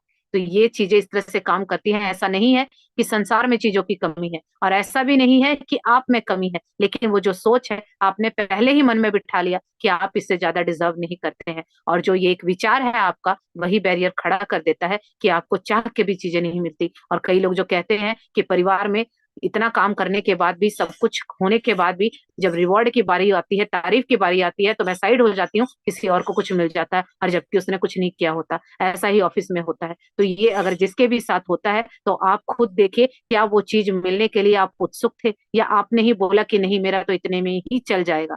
क्योंकि ये चीजें मैंने की हुई हैं तो मुझे पता है कि जब आप थोड़े में ही कहते हैं और खुद को मानते ही नहीं है कि मैं इसका अधिकारी हूँ या मैं डिजर्व करता हूँ, तो वो चीजें आपको नहीं मिलेंगी। क्योंकि आप पहले ही चीजों को धक्का मार रहे हैं कि नहीं मुझे नहीं चाहिए, तुम्हारे मेरा मेरा गुजारा हो जाएगा, तो वो क्यों आएंगे आपके पास। तो यही अब्राहम भी यही बात बता रहे हैं। इसीलिए आप कुछ चाहने और उसके मिलने की हताशा से बचना चाहते हैं। यानी हमें लगता है कि अगर हम पहले ही बोल दे कि मुझे नहीं चाहिए, तो अगर बाई चांस वो नहीं मिली तो उस टाइम के रिग्रेट से मैं बच जाऊंगा। तो हम इसीलिए हर चीज को पहले से ही बोल देते हैं कि मुझे नहीं चाहिए। और ऐसा नहीं है कि आप में इच्छा नहीं है। ये देखिए, ये दोनों चीजें हमारे साथ होती हैं। हमारा मन भी कर रहा होता है लेकिन हम खुद से मना कर देते हैं। क्यों? क्योंकि अगर रिजेक्शन हुआ तो वो हमें बर्दाश्त नहीं होगा, तो इसीलिए हम पहले से ही मना कर देते हैं। और फिर हम बोल देते हैं कि नहीं मुझे नहीं चाहिए। तो वो इच्छा तो आपके अंदर है, आप वैसे ही मना कर रहे हैं इसीलिए। और जो ये आप नाटक करके बोलते हैं ना कि मुझे नहीं चाहिए, तो इसीलिए वो चीजें आपसे दूर चली जाती हैं। जैसा मैंने पैसों का भी आप लोगों को एक बार एग्जांपल दिया था, मैंने कोर्स किया था, उसमें बताया गया था कि हमें कहीं से भी पैसे मिलते हैं तो हम नहीं नहीं करते हैं। तो क्योंकि हमारी परवरिश ऐसी हुई ना, हमें सिखाया गया कि कोई, हमें पेरेंट्स भी बोलते थे कि कोई पैसे दे तो लेने नहीं है। अभी क्या होता था, बच्चे होते थे तो पकड़ लेते थे, लेकिन जैसे जैसे समझ आई तो हम लिफाफा के नजरें तो वहीं पे रहती हैं, और अंदर से हो भी रहा है कि ले लें, लेकिन वो मुंह से हमारी आदत है नहीं नहीं नहीं, वो नहीं नहीं कर रहे होते हैं और मन है लेने का, तो ये क्या कर रहे हैं, हम दोहरी चाल चल रहे हैं। और जो ये दोहरा जीवन जीते हैं ना, इसीलिए दुखों का कारण यही है कि दो तरह मत रहिए, एक साइड हो जाइए। तो या तो मिल ही जाएगा या नहीं लेना, हाँ या ना। तो क्लियर जो व्यक्ति रहता है वही सुखी है। तो ये जो हम दोहरी नीति चलते हैं, हर चीज में यही होता है, चाहिए होता है, अंदर से तो सब कुछ चाहिए होता है, बाहर से हम नाना कर रहे होते हैं, और बाहर वालों को साधु बन के दिखाते हैं कि मुझे तो कुछ भी नहीं चाहिए। तो क्या हो रहा है, वास्तव में वो चीजें हमसे दूर चली जाती है। तो क्योंकि आकर्षण का नियम तो आपकी फीलिंग से काम कर रहा है, और आपकी फीलिंग तो आप ना क्रिएट कर रहे हैं। तो इसीलिए उन चीजों की आपके जीवन में कमी रहती है, और आप उन चीजों को आसानी से आकर्षित क्या दूर ही भगा देते हैं। तो यहाँ पर अब्राहम कहते हैं कि अगर आपको जीवन में कुछ भी चाहिए होता है तो आप कहते हैं मैंने उसकी इच्छा की लेकिन मुझे वह नहीं मिला। अब कई लोगों का ये भी प्रश्न होगा कि मैंने कुछ मांगा था तो वो मुझे नहीं मिला, तो अब इसके बारे में क्या करें। तो यहाँ पर अब्राहम का कहना है कि अगर आपने जीवन में कोई इच्छा की थी और आपको वो नहीं मिली, तो जरूर आपने उसकी कमी पर ही ध्यान केंद्रित रखा होगा। क्योंकि कोई चीज हमें स्ट्रॉन्ग डिजायर जिसकी होती है ना, कि मुझे तो ये चीज अभी मिल जाए, कोई लाइफ पार्टनर मैनिफेस्ट हो जाए, कोई पैसों का अमाउंट मैनिफेस्ट हो जाए, और हम उसको लेट गो नहीं करते हैं, उस चीज को जकड़ लेते हैं, तो समझिए इस बात को कि आपकी जो फीलिंग है, आपकी इच्छा है, आपने उसको सोचा, और सोच के जब आप उसको ब्रह्मांड में छोड़ेंगे, तभी तो वो ऊपर जाके उस एनर्जी से टकरा के सुप्रीम पावर से घूम के आपके पास उसको लेके आएगी मल्टीप्लाई करके। लेकिन जब हम उसको छोड़ते ही नहीं है, लेट गो करते ही नहीं है, तो वो कहाँ से मैनिफेस्ट होगी। तो इसीलिए जिस चीज को आप जकड़ के रखते हैं वो चीजें पूरी नहीं होती है। और वो जकड़ना मतलब कि वो आपके पास नहीं है, आपका ध्यान उसकी कमी पे है, और वो ध्यान कमी पे होना, बार बार कमी की फीलिंग लेना, यही उस चीज को और कमी में परिवर्तित कर देती है और वो चीज आपके जीवन में पूरी नहीं होती है, क्योंकि आपका फोकस अब मेरे पास ये नहीं है, नहीं है, इसीलिए होता है। आज क्यों पैसों को लेकर लोगों को इतनी परेशानियां होती है? क्योंकि उनका फोकस यही होता है कि पैसे नहीं है। एक बात दिमाग में बिठा दी गई है, सब कुछ जीवन आराम से चल रहा है, खाना खा रहे हैं, बढ़िया कपड़े हैं, सिर पे छत है, बहुत अच्छे से सब कुछ चल रहा है, लेकिन फिर भी एक बात, मतलब पेट डायलॉग बोलते हैं ना जिसको, वो बन गया पैसे नहीं है, पैसे नहीं है। वो क्या हो रहा है, बार बार उसको रिपीट कर रहे हैं और वो आपके सबकॉन्शियस माइंड में चला गया। इसीलिए कई लोग कहते हैं कि बहुत अच्छा काम है, बहुत अच्छी, अभी मैंने कई लोगों की काउंसलिंग की, सबको लगता है कि काम भी बहुत अच्छा सब कुछ है, लेकिन पैसे टिक नहीं रहे। तो टिकेंगे कहाँ से? आप टिकने दोगे तब तो। आप सारा दिन तो बोलते रहते हो कि नहीं है, नहीं है, और फील करते रहते हो कि कम है, कम है, तो आपकी फीलिंग वही काम कर रही है। तो वरना मैंने ऐसे भी लोग देखे हैं जिनकी इनकम 10-10 हजार रुपए है, लेकिन उनको मनी मैनेजमेंट आता है और वो फिर भी लाइफ में हर एरिया को Preeti अच्छे से wants to मैनेज कर write a लेते हैं। letter and utilize is तो which option इसीलिए should he हर चीज use? की कला है, उस कला को सीखिए, और आप Preeti उसको wants सीखेंगे तो ही आप समझ पाएंगे कि आप किस तरह से उसको मैनेज कर सकते हैं। तो ये सारी चीजें सीखने से आएंगी, और यही अब्राहम कहते हैं कि जो लोग कहते हैं कि मेरी इच्छा नहीं है, तो वो झूठ बोलते हैं। इच्छा अंदर होती है, लेकिन वो बाहर से नकार रहे होते हैं। तो आप दोहरी नीति चलते हैं, लेकिन जो सुप्रीम पावर है वो आप तो आपकी फीलिंग के हिसाब से काम करता है, और आपकी फीलिंग क्या है कि कमी है, इससे अच्छा तो मैं ही मना कर दूं। तो इसीलिए जब आप इस तरह से पॉजिटिव भावनाओं को अगर जागृत करते हैं, तो ही आपकी ये हताशा और निराशा दूर होगी। आप अपनी अच्छे विचारों पे फोकस कीजिए, पॉजिटिव रहिए, खुश रहिए, तो ही आप वो सारी चीजें आकर्षित कर लेंगे जो आपकी इच्छाएं हैं। चलिए आगे पढ़ते हैं। हम अपनी प्राथमिकताओं का निर्धारण कैसे करें? जेरी, आपने मुझे और एस्तर को जो प्रक्रिया बताई थी, उसके हमें बहुत अच्छे परिणाम मिले। मैं चाहता हूँ कि आप हमें उसके संबंध में विस्तार पूर्वक बताएं। आपने इस प्रक्रिया को आकांक्षाओं का प्राथमिकता निर्धारण करना कहा है। अब्राहम, आपके मन में एक समय में केवल एक ही नहीं बल्कि बहुत सी आकांक्षाएं घर किए रहती हैं। जैसे अपने किसी साथी के साथ बात करते समय आप स्पष्ट चर्चा चाहते हैं। आप अपना व अपने साथी का उत्थान चाहते हुए आप अपनी इच्छा पर सहमत करने के लिए अपने साथी को प्रभावित करना चाहते हैं। दूसरे शब्दों में, आप सामंजस्य बैठाना चाहते हैं। लेकिन इससे पहले आपका यह निर्धारित करना आवश्यक है कि आप अपनी किन आकांक्षाओं को परिपूर्ण करना चाहते हैं, क्योंकि जब आप प्राथमिकता निर्धारित करते हैं तो आप अपने लिए सबसे महत्वपूर्ण आकांक्षा पर ध्यान केंद्रित करते हुए अपने लिए महत्वपूर्ण उस आकांक्षा को आकर्षित करने लगते हैं। मान लीजिए आपने बिना किसी खंड निर्धारण के अपने दिन की शुरुआत की। आपका पूरा दिन कुप्रबंधन का शिकार रहेगा, जिसमें आप एक काम से दूसरे पर कूदते रहेंगे, जहां आप दूसरे के प्रभाव व इच्छाओं या अपनी पुरानी आदतों से जूझते रहेंगे। टेलीफोन की घंटी घनघना रही है, आपके बच्चे आपसे लगातार कुछ ना कुछ मांग रहे हैं, आपका साथी भी लगातार आपसे कुछ ना कुछ पूछे जा रहा है, जिनके बारे में आपको कुछ भी नहीं मालूम। लेकिन ऐसा दिन आपके लिए कोई दुर्लभ नहीं है, बल्कि आपकी यही दिनचर्या है। तभी आप एक ऐसी बातचीत में उलझ जाते हैं जिसके प्रति अपनी इच्छा को जानने का आपको अवसर ही नहीं मिला, और अपने बच्चों, साथी या किसी भी व्यक्ति के साथ हुई इस बातचीत में आप उनसे असहमत होते हैं। तो आपको अपने आंतरिक अस्तित्व द्वारा बजाई खतरे की घंटी अवश्य सुनाई देगी। आपके भीतर सिर उठाने वाली इन नकारात्मक भावनाओं के कई कारण हो सकते हैं। आप स्पष्ट रूप से आकांक्षा न रखकर इस गड़बड़ी में उलझने के लिए स्वयं से अप्रसन्न हो जाएंगे। लेकिन इससे अधिक आपकी परेशानी का कारण यह है कि आप दूसरे व्यक्ति की आकांक्षा या इच्छा से असहमत हैं। यदि आपने इस खंड के पूर्व दोहराया होता कि अब इस परिस्थिति में मैं अपने लिए क्या चाहता हूँ, तो आप समझ जाते कि आपकी इस सबसे बड़ी आकांक्षा अपनी पत्नी, बच्चे या वह जो भी हो उसकी इच्छा के सामंजस्य बैठाना है। एक सामंजस्यपूर्ण रिश्ता इस छोटी सी बात से कहीं अधिक महत्वपूर्ण है। जब आप समझ जाएंगे कि आपकी सबसे बड़ी आवश्यकता सामंजस्य है, तो अचानक आपके विचार स्पष्ट हो जाएंगे, आपकी नकारात्मक भावनाएं दूर जाएंगी। आप कह उठेंगे, रुको जरा, हमें बात करनी चाहिए। मैं बहस नहीं करना चाहता, क्योंकि तुम मेरे सबसे अच्छे दोस्त हो। मैं चाहता हूँ कि हमारे बीच सामंजस्य बना रहे। मैं हम दोनों की खुशी चाहता हूँ। जब आप यह बात कहेंगे तो दूसरा व्यक्ति भी हथियार डाल देगा। आप दूसरे व्यक्ति को याद करा देंगे कि उसकी भी मुख्य आकांक्षा यही है। अब आपकी इस अधिक सामंजस्यपूर्ण, नई व केंद्रित प्राथमिक आकांक्षा के चलते आप इस मौजूदा छोटे से मामले पर नवीन दृष्टि से विचार कर सकते हैं। यहाँ हम आपको एक उक्ति बताएंगे जिसे आप अपने जीवन अनुभव के प्रत्येक खंड की शुरुआत में दोहराने से आपको बहुत लाभ होगा। जब मैं जीवन अनुभव के इस खंड में प्रवेश कर रहा हूँ, तो मैं इसमें वही देखना चाहता हूँ जो मुझे पसंद हो। जब आप किसी अन्य व्यक्ति से बात कर रहे होंगे, तो इससे आपको यह सहायता मिलेगी कि आप यह समझ पाएंगे कि आप दूसरे से सामंजस्य रखते हुए उसका उत्थान करना चाहते हैं। इस तरह आप अपने विचारों को अधिक प्रभावशाली ढंग से व्यक्त कर सकेंगे। इस तरह आप उन्हें भी प्रेरित करेंगे जिनके विचार आपके विचारों से सामंजस्यपूर्ण हैं। इस उक्ति से आपको बहुत लाभ पहुंचेगा। यहाँ देखिए, जेरी कह रहे हैं अब्राहम से कि जब एस्थर और जेरी पहली बार अब्राहम से मिलने गए थे तो उन्होंने उनको कुछ चीजें बताई थी। तो वो कहते हैं कि अब्राहम, आज हमें उसको आप बहुत अच्छे से एक्सप्लेन कीजिए कि आपने मुझे और एस्थर को वो जो टेक्निक बताई थी, हम दोनों ने वो की और उसके बहुत अच्छे रिजल्ट हमें मिले। तो उन्होंने वो जो टेक्निक बताई थी उसका नाम था आकांक्षाओं का प्राथमिकता का निर्धारण।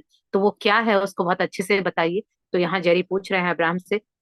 तो अब्राहम बता रहे हैं कि आपके मन में एक समय में केवल एक नहीं, बहुत सारी इच्छाएं घर किए रहती हैं। यानी ये हम सब लोगों के साथ है कि जैसे कोई पूछते हैं या हम लिखने भी बैठते हैं कि हमें क्या चाहिए, तो एक के बाद एक कितनी इच्छाएं आती है कि हमारे मन में बहुत कुछ बैठा है कि मुझे तो ये भी चाहिए, ये भी चाहिए। तो यहाँ पर अब्राहम कहते हैं कि जैसे अपने किसी साथी के साथ, अपने दोस्त के साथ अगर आप कोई बात करते हैं और आप चाहते हैं कि बिल्कुल स्पष्ट वो बातें कहें, यानी अगर आप अपने फ्रेंड से पूछते हैं, मान लीजिए आप उसको डिनर पे लेके जाते हैं और पूछते हैं कि तुम क्या खाओगे, लेकिन वो उलझा हुआ है, कभी कह रहा है ये मंगा लो, कभी कह रहा है ये मंगा लो, तो आप मतलब फ्रस्ट्रेटेड हो जाते हैं और कहते हैं कि भाई तुझे जो मंगाना है तू बोल, क्लियर बोल। तो यही चीज हमारे साथ भी होती है कि हम अपने जीवन में क्लियर नहीं है, तो ऊपर वाले को भी हम असमंजस में डाल देते हैं, यानी ऑर्डर हमारा क्लियर नहीं है, वो सारा मिक्स एंड मैच है। अब हम कभी तो कुछ मांग रहे होते हैं, कभी कुछ मांग रहे होते हैं, अब वो उसकी तैयारी करता है, तब तक हम अपना डिसीजन चेंज कर लेते हैं। अब वो चीज अधूरी रह गई तो फिर हम दूसरा करते हैं, वो दूसरे की रेसिपी चालू होती है बननी, तो फिर हम तीसरे पे पहुंच जाते हैं। और ऐसा करते करते क्या होता है, हम बोलते हैं कि मेरी इच्छाएं पूरी नहीं हो रही। तो इसीलिए यहाँ पर ये अब्राहम भी कहते हैं कि जो भी आपको चाहिए, आप भी यही चाहते हैं कि सामने वाले से जो भी आप बातें करें वो स्पष्ट रूप से उसके साथ चर्चा करें, यानी वो क्लियर कट बातें बोले और वो बातों को सुने। तो यही उनका कहना है कि हम भी अपने साथी का उत्थान चाहते हैं, यानी रिश्तों में भी हम चाहते हैं कि जो भी जिसको बात वो क्लियर बोले। लेकिन हम क्या करते हैं, ना तो क्लियर बोलते हैं और ना सामने वाला क्लियर बोलता है, और वो रिश्ते इतने उलझ जाते हैं। तो यहाँ पर अब्राहम भी कहते हैं कि जब अपनी इच्छाओं पर सहमत करने के लिए आप अपने साथी को प्रभावित करना चाहते हैं, तो आप सामंजस्य बैठाना चाहते हैं। यानी हम, जैसे मैं क्लास में ये बता रही हूँ, तो मैं पूरी कोशिश करती हूँ कि आप लोगों को ये चीजें समझ आए, और आप भी समझने की कोशिश करते हैं, और अगर नहीं आता है तो अपने डाउट पूछते हैं, यानी आप उस चीज को समझना चाहते हैं। तो किसी न किसी तरह आप और मैं दोनों मिलकर सामंजस्य बैठा रहे हैं कि किसी तरह से इस बुक को हम अपने जीवन में समझें और उतारें। तो मैं कोशिश करती हूँ कि बिल्कुल इसको इजी वे में बताऊं, और अगर आपको फिर भी नहीं आता है तो आप मुझसे पूछते हैं कि ये किस तरह से होगा, ये समझ नहीं आया। तो यानी हम दोनों ही एफर्ट कर रहे हैं कि ये जो काम हमारा बहुत इजीली हो जाए। तो इसी तरह से रिश्तों में भी हम यही करते हैं कि सामने वाले की भी हमसे कुछ उम्मीदें होती हैं, हमारी भी कुछ उम्मीदें होती हैं, लेकिन दोनों का फोकस यही होता है कि हमारा तालमेल बैठ जाए। तो गड़बड़ कहाँ होती है, देखिए यहाँ पर सीखते हैं अब्राहम क्या कहते हैं। तो अब्राहम कहते हैं, लेकिन होता क्या है कि इससे पहले ही कि यह निर्धारित करना आवश्यक है कि आप चाहते क्या है। जब आपको पता चल जाएगा कि आप क्या चाहते हैं और वो प्राथमिकता आप निर्धारित कर देंगे, तो फिर आपका ध्यान क्या होगा, आपकी इच्छा पे होगा कि मुझे ये चाहिए। पूरा फोकस आपकी इच्छा पे होगा और आप अपना समय एनर्जी वहीं लगाएंगे कि आपको क्या चाहिए। तो यहाँ इन्होंने एग्जाम्पल दिया है कि आपने बिना किसी खंड निर्धारण के अपने दिन की शुरुआत की, यानी आपने कोई टाइम लिमिट नहीं लगाई कि आप किस टाइम क्या करेंगे, ऐसे ही रैंडम आपका दिन निकल रहा है, दिन की शुरुआत हो गई। और पूरा दिन कुप्रबंधन, यानी आपने कुछ भी टू डू लिस्ट नहीं बनाई, आपने डिजाइन नहीं किया अपने दिन को कि आपका दिन कैसा होगा। अब अगर आपने डिजाइन नहीं किया है, तो वो जैसा कि कहा जाता है, जो सफल लोग हैं उनका कहना है कि या तो अपने जो भी चीजें हैं, जैसे ये प्रकृति का भी नियम है, या तो आप अपनी मर्जी से चीजों को भर दीजिए, और नहीं तो प्रकृति या सामने वाले लोग उसको भर देंगे। अगर खेत की बंजर जमीन है, एक खाली जमीन है, वहां या तो आप अपनी मर्जी की फसल उगा लीजिए, नहीं तो वहां जंगली घास उग जाएगी। तो इसी तरह से या तो आप अपनी मर्जी का दिन डिजाइन कर लीजिए कि सुबह सुबह देखिए अपने आप को, अपना 1 घंटा मी टाइम दीजिए, अपने ऊपर काम कीजिए कि क्या कैसा दिन चाहते हैं। अगर आपने वो किया है तो ठीक है, लेकिन यहाँ उसके बारे में बात हो रही है कि जिसने कोई टाइम पीरियड, कोई टाइम की लिमिट नहीं लगाई, सारा दिन सुबह उठे और दिन की शुरुआत हो गई, ना तो अपने लिए कुछ सोचा, ना कुछ अच्छा सोचा, ना दिन को डिजाइन किया कि आज का दिन कैसा होगा या मैं किस घंटे में क्या काम करूंगा। और होता क्या है कि एक के बाद एक काम खराब होते चले जाते हैं और हम रैंडम अपने ऑटो पायलट मोड पे काम किए जा रहे हैं। एक काम किया, दूसरा कर लिया, तीसरा कर लिया।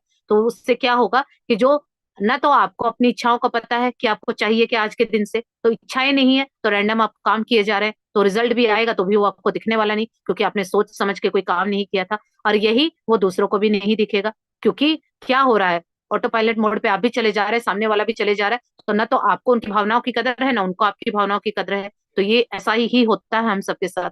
तो ऐसे ही वो बता रहे हैं कि जैसे हमारी पुरानी आदतों की वजह से, कि टेलीफोन की अगर कोई घंटी बजती है और क्या करते हैं बच्चे आपस में लगातार कुछ ना कुछ मांग रहे हैं। ये क्या है, रैंडम ये सबके घरों की यही हालत है कि वहां पे फोन पे घंटी बज रही है, कोई बच्चे आपस में लड़ रहे हैं, कोई कुछ किसी से बोले जा रहा है, कोई सुने जा रहा है। तो ये क्या है, जिनके बारे में आपको कुछ भी नहीं मालूम, लेकिन ऐसा दिन आपके लिए कोई दुर्लभ नहीं है। ये हम सबकी यही दिनचर्या है।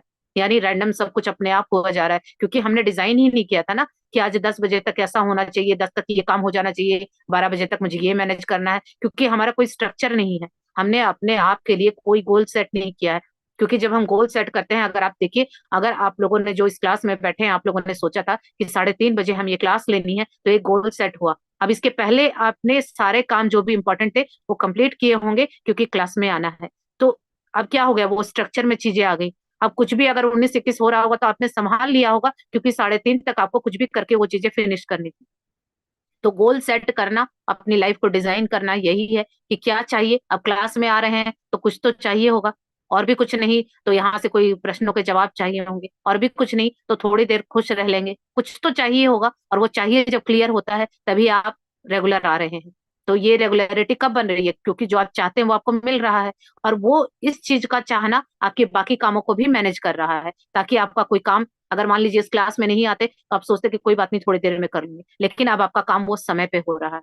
तो इसीलिए अपनी लाइफ को स्ट्रक्चर बनाना एक जरूरी है। तो यहाँ अब्राहम यही कहते हैं कि ऐसी बातचीत में हम उलझ जाते हैं और हमारे जीवन में कुछ भी हो रहा होता है, लेकिन हम करे जा रहे हैं, कुछ भी हमारा स्ट्रक्चर नहीं है, प्लान नहीं है, गोल नहीं है। तो इसी तरह से हमें ये जानने का टाइम ही नहीं मिलता कि हम अपने बच्चों से, अपने लाइफ पार्टनर से, आसपास के लोगों से हमने क्या बातचीत की है, किस बात से हम सहमत है, क्या हमें उनसे चाहिए, क्या नहीं चाहिए, क्योंकि सब कुछ तो हुए जा रहा है, हमें तो होश ही नहीं है। यानी जीवन जी तो रहे हैं, लेकिन कब क्या हो रहा है हमें कुछ नहीं पता है।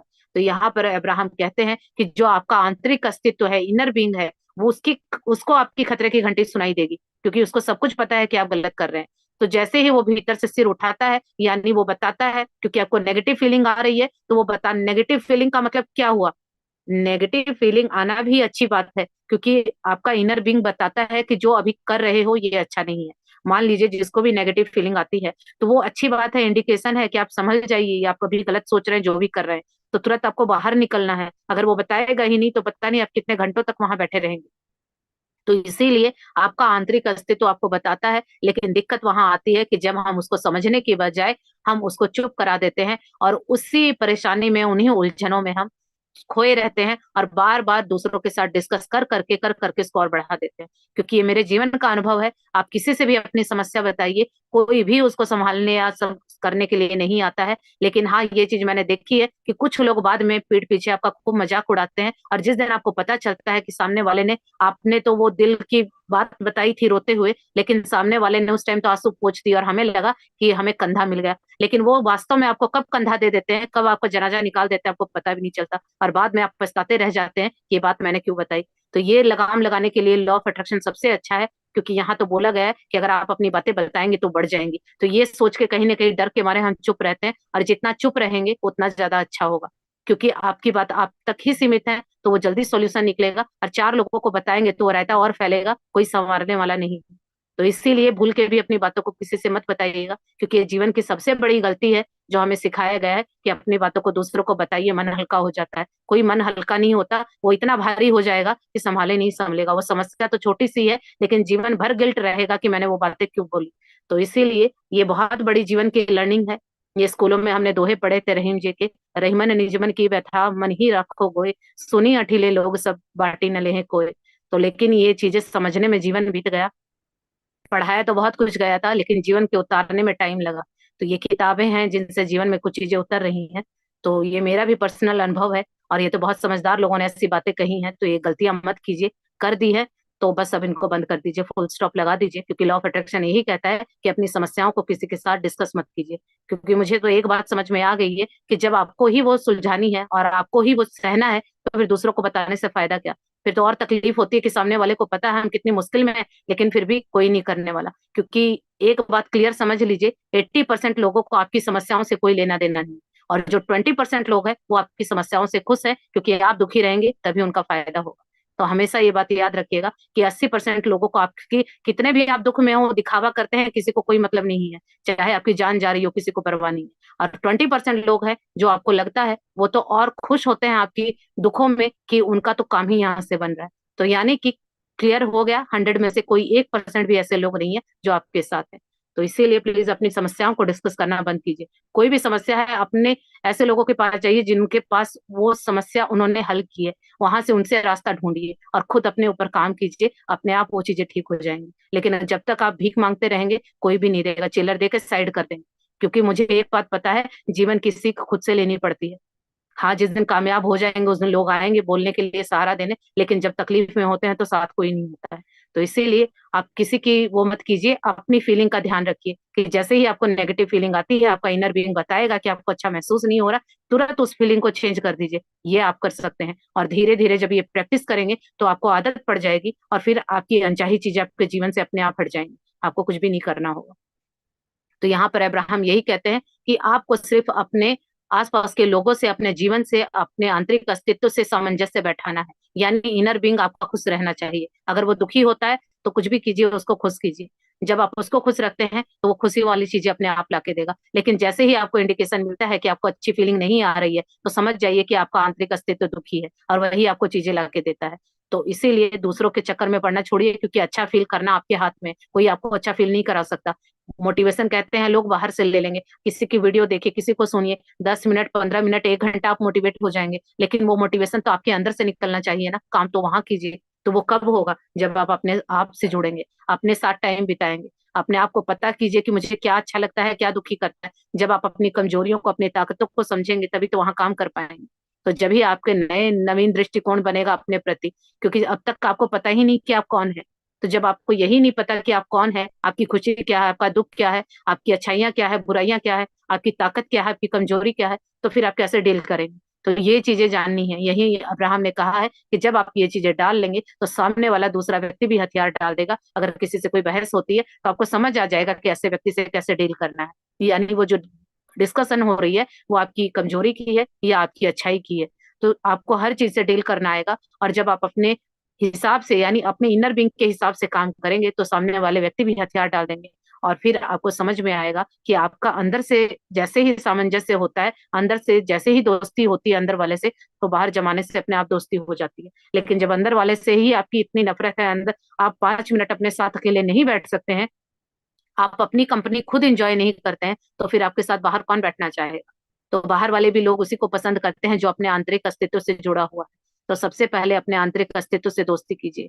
और यहाँ पर अब्राहम बताते हैं कि वो बता रहे हैं कि हम आपको एक उक्ति बताएंगे, जिसे आप अपने जीवन के अनुभव में अगर ले आते हैं तो प्रत्येक खंड की शुरुआत में दोहराने से आपको बहुत लाभ होगा। यानी जीवन के प्रत्येक खंड में या समय के थोड़े थोड़े हिस्सों में अगर आप बार बार इसको रिपीट करेंगे तो आपको बहुत लाभ होगा।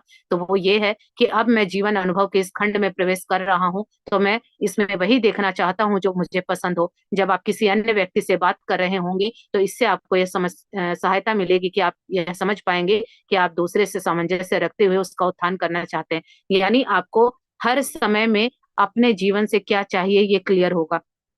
सुबह की शुरुआत करते हैं तो शुरुआत सुबह उठते के साथ अपने आप को, उस परमात्मा को धन्यवाद दीजिए कि एक जीवन मिला है, आज का दिन मिला है। अब आप आज के दिन क्या चाहते हैं, तो आप टुकड़ों में बांटिए। जैसा कि पिछले चैप्टर्स में हमने सीखा है कि समय को टुकड़ों में, भागों में बांटिए कि इस समय तक आप क्या चाहते हैं, कि 9 बजे तक मेरा ये काम ऐसे ऐसे हो जाना चाहिए। फिर आप 12 बजे तक कीजिए कि 12 बजे तक मेरे ये काम है या मुझे ऐसा सा करना है, वो कंप्लीट हो जाना चाहिए। फिर 3 बजे का, फिर 6 बजे का, ऐसे आपने समय को टुकड़ों में बांटा, और उस प्रत्येक खंड से, उस टुकड़े से आप क्या चाहते हैं कि जैसा आपको पसंद हो उस हिसाब से वो काम हो। तो जब आप इस तरह से सामंजस्य बैठाते हैं तो उत्थान हो जाता है। और देखिए यही है लॉ ऑफ अट्रैक्शन। आज मॉर्निंग की क्लास में भी आज हमने यही सीखा था, और देखिए आज यहाँ पे भी यही बातें बताई जा रही हैं। तो ये डॉट ढूंढने पड़ते हैं, और जैसे ही ये डॉट मिलाते हैं तो वो तस्वीर अपने आप उभर के सामने आ जाती है। तो जो मॉर्निंग में हमारी क्लासेस होती है आज उसमें भी यही चैप्टर था कि सुबह के टाइम उठते के साथ हम अपने दिन को कैसे डिजाइन करें। तो आज इसमें भी यही बताया है अब्राहम ने, अगर हम हर दिन सुबह अपने आप को डिजाइन कर लेते हैं अपने दिन को और छोटे छोटे टुकड़ों में बांट के, तो फिर देखिए पूरा जीवन हमारे हिसाब से चलेगा। और यही है वो सामंजस्य, वो तालमेल बिठाना कि जब हम अपने आप से बिठाते हैं, फिर अपने टाइम से बिठाते हैं और दिन में बिठाते हैं, खुशियों से बिठाते हैं, तो फिर बाकी सभी लोगों से तालमेल आराम से हो जाएगा और फिर जो लाभ है वो अपने आप आपको मिलेगा। तो चलिए आज यहीं पे मैं कंप्लीट करती हूँ, बाकी का हम कल करेंगे क्योंकि आज मुझे बाहर कहीं जाना है, तो इसीलिए चलिए आप लोगों का बहुत बहुत थैंक यू इतने पेशेंस के साथ मुझे सुनने के लिए और इस क्लास में आने के लिए। आज कई लोगों को अपने सवालों के जवाब भी मिले होंगे और मैंने पूरी कोशिश की थी कि मैं इसको बहुत आसानी से क्लियर कर सकूं। तो थैंक यू सो मच। अगर किसी को कुछ पूछना है या डाउट है तो अभी थैंक आप यू पूछ सो सकते मच हैं। मैम। थैंक यू दीदी। दीदी मैं मंगल मैत्री लेती हूँ। दीदी थैंक यू मंगल दीदी। मैत्री लेती हूँ। हाँ जी thank you. Thank you Simardeep दीदी। जी आपने हैंड रेज किया है। थैंक मैं यू मंगल दीदी। मैत्री ले लूँ, बाद में देखो इंटरेस्ट कीजिए आप। हाँ जी दीदी सिमरदीप नमस्ते। जी, एक मिनट आपसे प्लीज बहुत म्यूट कर लीजिए।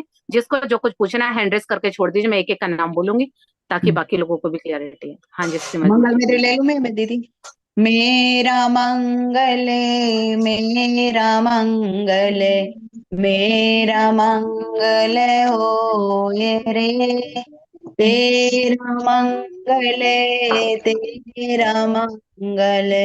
तेरा मंगल हो ये रे, सब मंगल सबका मंगल सबका मंगल हो ये रे, जन जन मंगल जन जन मंगल जन जन मंगल हो ये रे, सबका मंगल हो, खूब भला हो सबका। थैंक यू दीदी, बहुत बहुत बहुत अच्छा लगा आज का thank you practice. So much. Thank you दीदी। Thank you so much.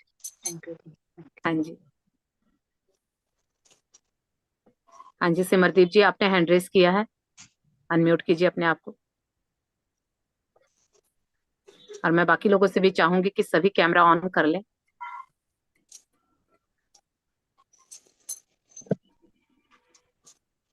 Sanjana ji thank you so much. हाँ जी समिता जी अनम्यूट कीजिए अपने आप को। जी मैडम नमस्ते। नमस्ते जी नमस्ते, बोलिए। मैडम मैं ये पूछ रही थी कि सेकंड क्लास आपकी पेड वाली कब से चालू हो रही है, मुझे ज्वाइन नहीं करनी वो है। वाली अभी नहीं होगी।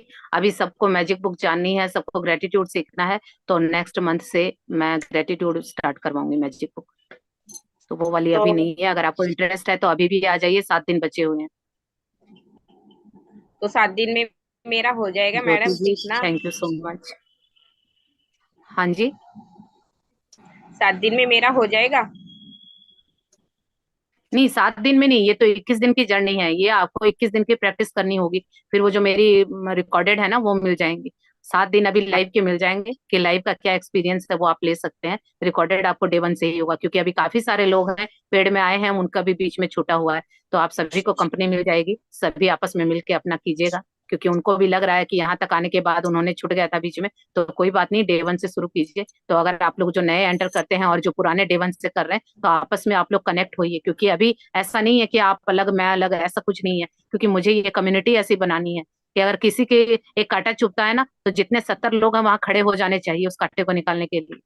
तो इस ये सिर्फ बोलने के लिए मंगल नहीं करना है, खड़े होके वहां पे वो अंदर की जो ह्यूमैनिटी है ना हमारी सोई हुई है उसको बाहर निकालना है। तो इसीलिए अगर आप चाहते हैं तो कर सकते हैं। बाकी लोगों का भी अभी छूटा हुआ, काफी लोगों से मेरी आज बात हुई, उन्होंने बोला डे 1 से स्टार्ट करेंगे। तो आप अपने आप को कम्युनिकेट कीजिए, सभी अपना ग्रुप बनाइए और इसकी प्रैक्टिस कीजिए। और ऐसा नहीं है कि 21 दिन आप कर लेंगे तो ये छूट जाएगा, ये जीवन का आपको एक पार्ट बनाना होगा, ये कंटिन्यू करते रहना। अच्छा ठीक है मैम। हाँ जी ओके जी थैंक यू। हाँ जी सिमरदीप जी अनम्यूट कीजिए। मैम नमस्ते, सभी को बहुत नमस्ते जी। बहुत प्यार। हाँ जी मैम मुझे पूछना था कि जैसे आपने बोला ना कि हम लोग पैसे, कोई हमें पैसे देता है या कुछ भी, हम कहते हैं कि नहीं नहीं अंदर से दिल करता है कि ले लें, है ना। जैसे हमारे मन में जैसे हमारे मन में बिल्कुल भी नहीं है कि हम किसी से पैसे लें, तो हमें क्या करना चाहिए? कोई आदमी धक्के से दे रहा है और हमें हमें पता है कि वो उसकी नीयत अच्छी नहीं है मतलब देने की, पर वो जैसे एक होता है ना कि बस देने हैं, मतलब कोई हमें दे रहा है और हमें हमें पता है, और जैसे जैसे मैं ऐसे हूँ कि मुझे बिल्कुल भी ऐसे नहीं होता कि मैं मतलब किसी से मतलब पैसे लूँ, ऐसे होता ही नहीं मेरे मन में। तो हमें क्या तो वो रिस्पॉन्ड देखिए, करना चाहिए किसी को भी? अभी जैसे आपको कुछ लगता लोग नहीं है किसी कि रास्ते ही लो, चले जाते हैं। वरना ये तो आप पहले व्यक्ति मिले हो जो आपको लगता है कि पैसे ना लो। मुझे तो नहीं लगता कि किसी को पैसे मिलते हुए बुरे लगते हैं। अभी सामने वाले की क्या नियत है वो उसका कर्मा चलेगा। अगर वो रो के पैसे दे रहा है तो उसके पास भी रोके आएंगे, लेकिन आप लेते हुए रो रहे हैं तो फिर आपको नहीं मिलेगा। क्योंकि हर मतलब किसी का, हमें क्या लगता है ना, हमारा बिहेवियर सामने वाले के हिसाब से चेंज होता है। यही हमारी सबसे बड़ी कमजोरी और फॉल्ट है।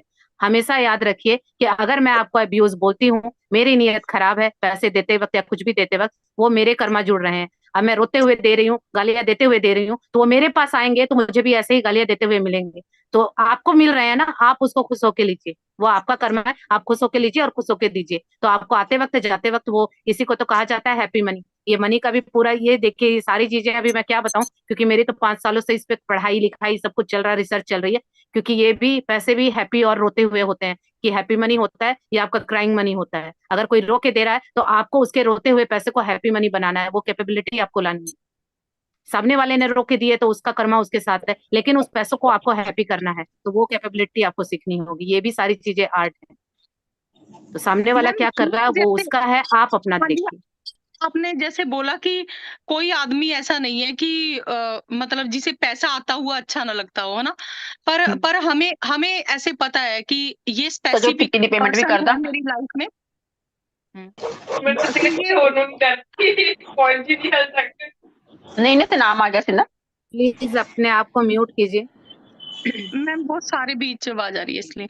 मैम वो कि जैसे हमें पता है कि ये पर्टिकुलर बंदा है जो जब हमें नहीं, देखिए, पैसे आप अपनी, ये जो है ना, आपको पता है कि क्या चल रहा है, तो वो पता करने की जरूरत नहीं है। यही तो लाइफ उलझ जाती है। सामने वाले के जीवन में तो हमें झांकना ही नहीं है। सामने वाला कुछ भी करता रहे उससे हमें अपना देखना है, अपने जीवन की मैम उसकी जिम्मेदारी लीजिए नीयत का बस। कुछ नहीं है इसमें, मतलब उसने हमें नहीं, उसका हमें जब कुछ हमारे बच्चे को नहीं। पैसे दिए उसकी नीयत का कुछ नहीं है। नहीं, उसका उसकी कोई मतलब नीयत नहीं। अगर उसके वो रोके साथ दे है रहा है उसको मतलब। रोके मिलेंगे। आप अपना लीजिए, लगता है। ठीक है ma'am, thank you so much. Ma'am angel कुछ लेके हाँ, आई थी, एंजल दिखाना। एंजल सभी के लिए कुछ लेके आई है, अभी लेके आए हैं हम। एंजल चलो। हैप्पी वैलेंटाइंस डे कल के लिए, और मैं ये आप सबके लिए लेके आई Wow, thank you so much. हूँ। मैम ये थैंक यू सभी के, ये हम सभी के लिए है। थैंक यू बेटा, thank you thank so you. Much baby. Thank you बेटा, thank you god so bless much. You. Thank Thank you so much. You, love you all. Same to ma'am you. Thank Love you you बहुत too. बहुत। Thank you so much बच्चे।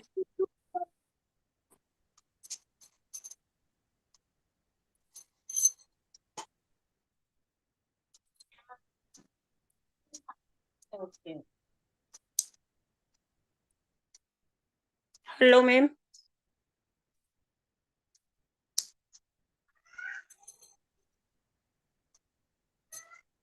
हाँ जी। Hello ma'am, मैं बोलूं? हाँ, रूपल जी, unmute कीजिए अपने आप को। मैम मुझे एक क्वेश्चन था। कल मैंने जो अपना शेयरिंग किया आपसे, कि वो मैंने डेड बॉडी को पूरा 1 मिनट रुकिए रूपल जी। अभी बीच में किसी का कॉल आ गया ना, तो वॉइस नहीं आ रही, मुझे लीव करके दोबारा से ज्वाइन करनी होगी क्लास। 1 मिनट, वॉइस नहीं आ रही आपकी।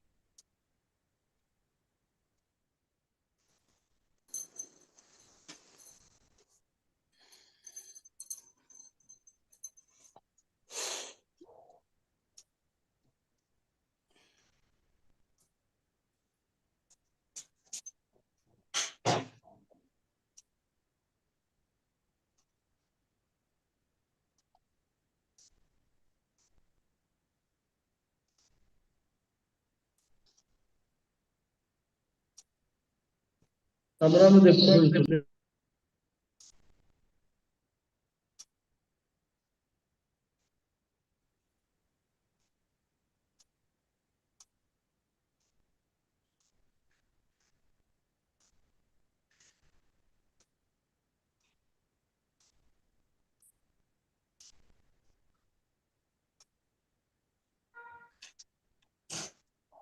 हाँ जी, आप हाँ बोलिए।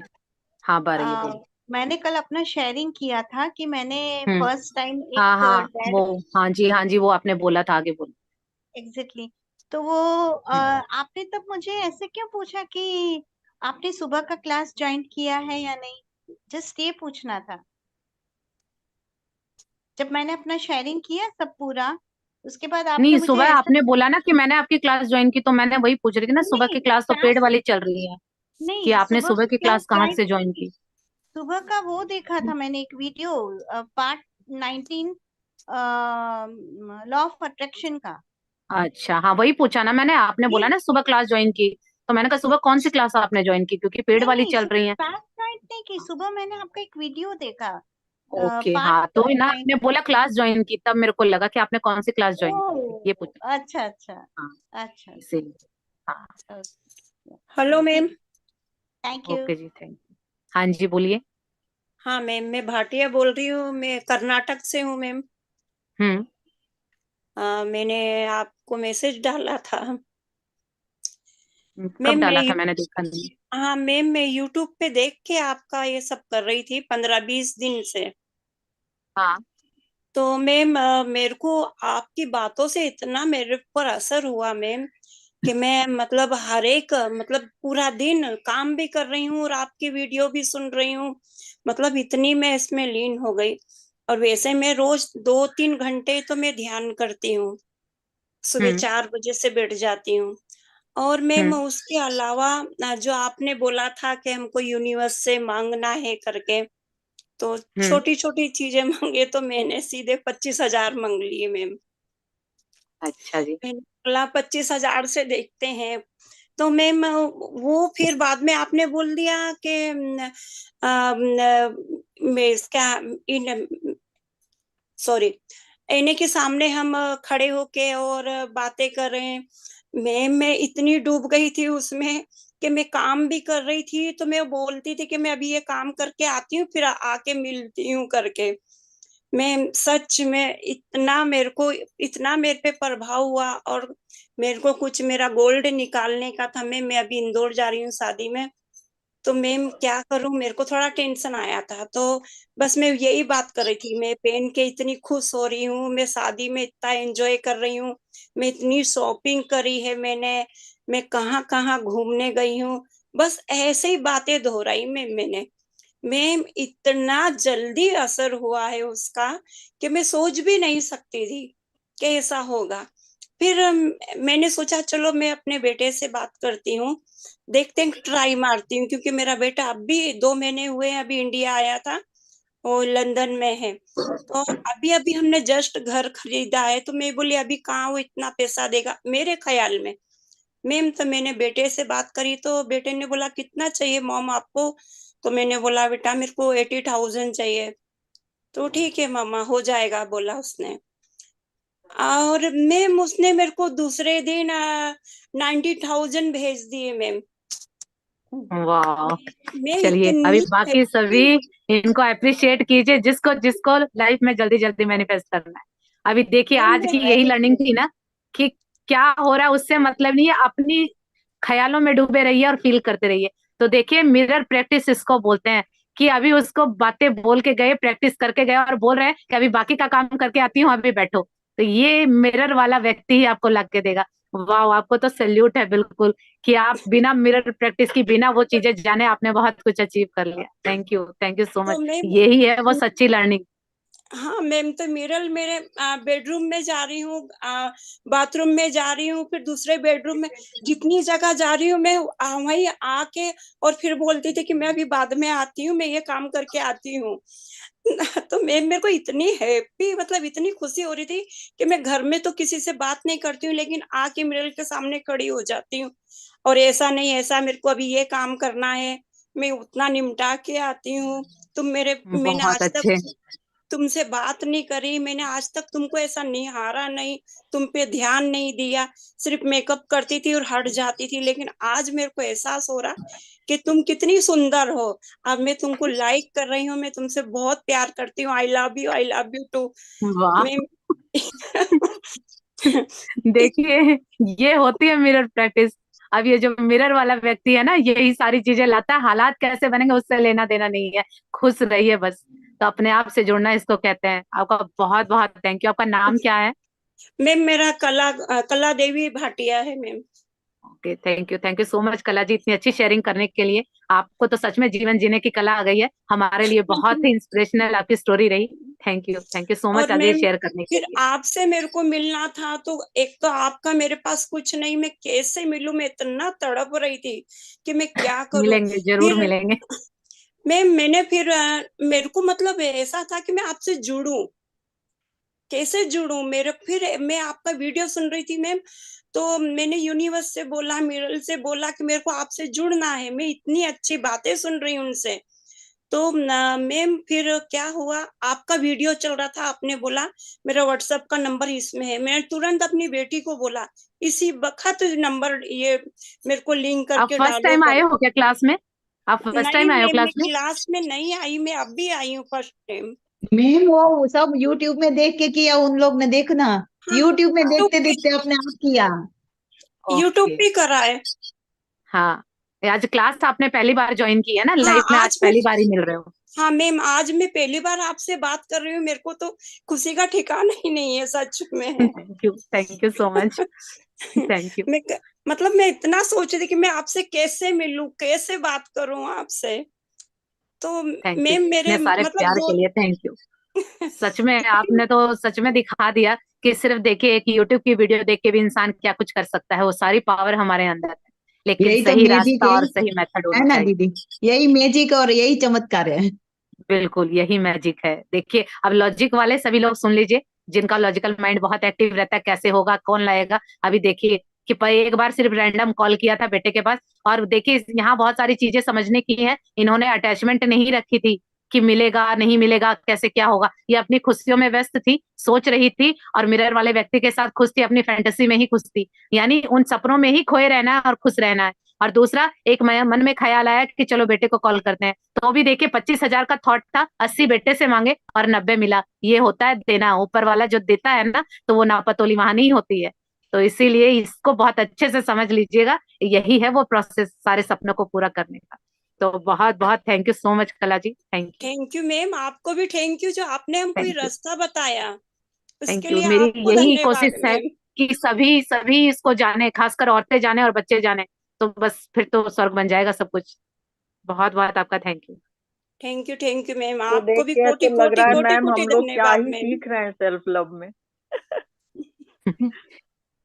दीदी जो जैसे इन्होंने भगवान कर लिया कृष्ण, वो तो हम लोग दीदी 13 दिन में कर ही नहीं पाए मैम, इतनी कोशिशें करके। दीदी जैसे तो भगवान कोशिश कर कृष्ण रहे हो ना, बांसुरी। उन्होंने कोशिश नहीं की, उन्होंने एंजॉय किया। मैं हाँ, क्या कहती हूँ, जर्नी को एंजॉय कीजिए, जो ये भी कर रहे रियल हो खुश किया, होके कीजिए। लेकिन बाकी इन्होंने लोग रियल टास्क किया। समझते हैं कि 21 बार एफर्मेशन लिखनी है, ये करना, पानी में देगा, हम्म, उलझे रहते हैं उस काम में। हम लोग तो उसी में उलझना नहीं उलझे है। हुए हैं। वो हाँ, बाजी नहीं मार मैम, लेते उलझना नहीं है। हैं। आज मैंने कुछ इंजॉय भी लेके नहीं काम लिखा मैम, करना है।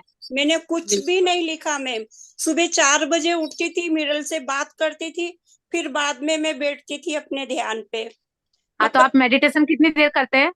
मैम मैं सुबह 2 घंटा करती हूँ, फिर बाद में टाइम और निकाल के फिर 1 घंटा करती हूँ। तो देखिए अरे अभी बढ़िया। 3 घंटा अपने आप की कंपनी को एंजॉय करती है, तो मैनिफेस्टेशन तो इनके हो गई।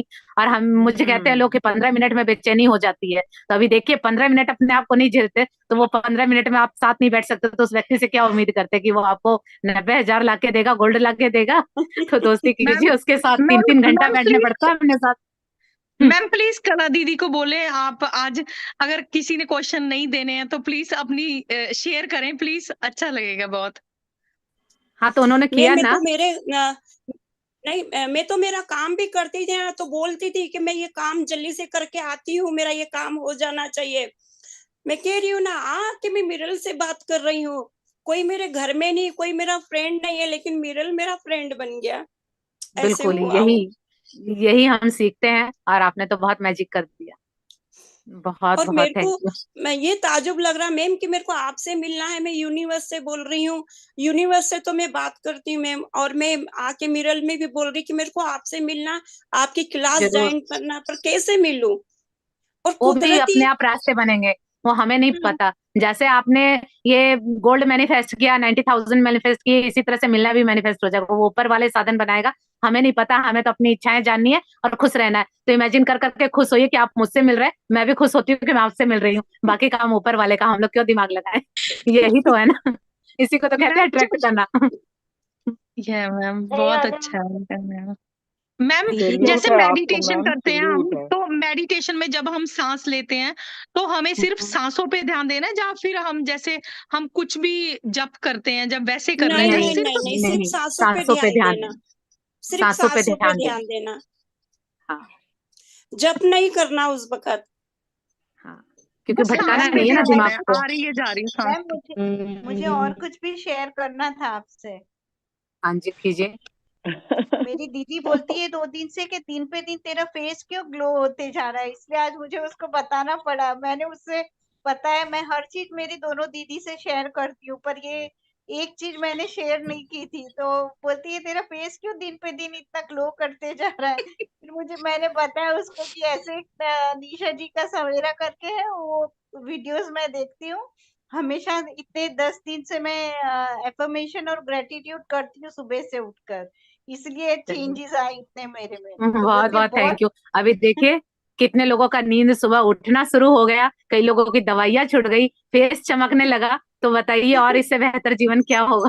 सही बहुत में बहुत मैम, मैं थैंक यू। फेस पे तो कुछ भी नहीं लगाती हूँ, ना पाउडर ना अब नहीं जरूरत क्रीम, पड़ेगी, कुछ नहीं। अब जरूरत ही नहीं सही पड़ेगी में लगाने की। सब देखिए निशा जी का सभी लोग किस पार्लर तरह है से ये चमक रहे हैं।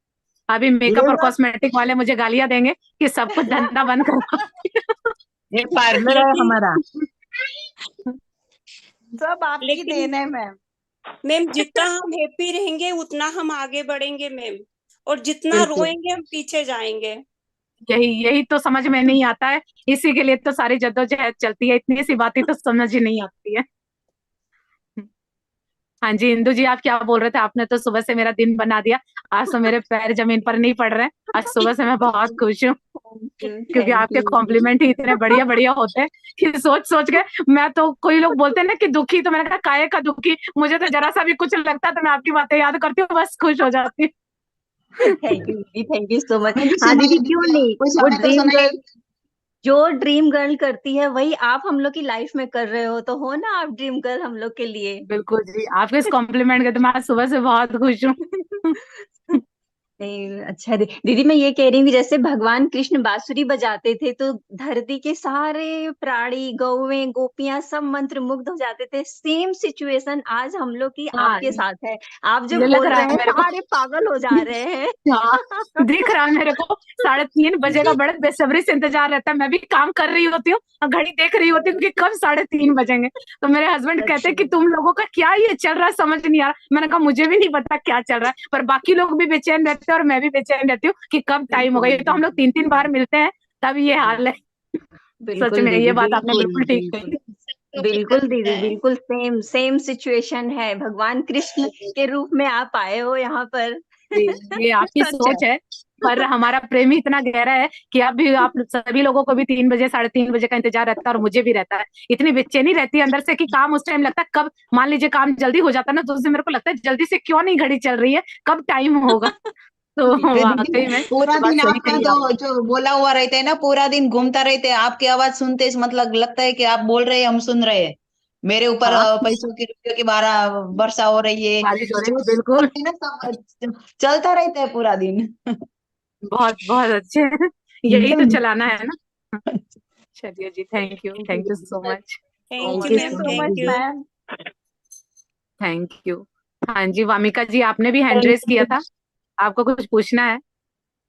हाँ मैम, वो आप जो ये कर रहे हो ना, लॉ ऑफ अट्रैक्शन की जो बुक करा रहे हो, एस्तर और हाँ जेरी की एक्चुअली हाँ स्टोरी क्या है? मतलब कुछ सोल था वो, ऐसा कुछ है ना? वो थोड़ा सा ब्रीफ में थोड़ा सा बताएंगे तो हाँ, मतलब समझना था। बताती हूँ। जो एस्थर और जेरी हैं, दोनों हस्बैंड वाइफ थे। और जेरी का स्वभाव, उनके घर में पूजा पाठ नहीं होती थी, उनके पेरेंट्स नहीं करते थे।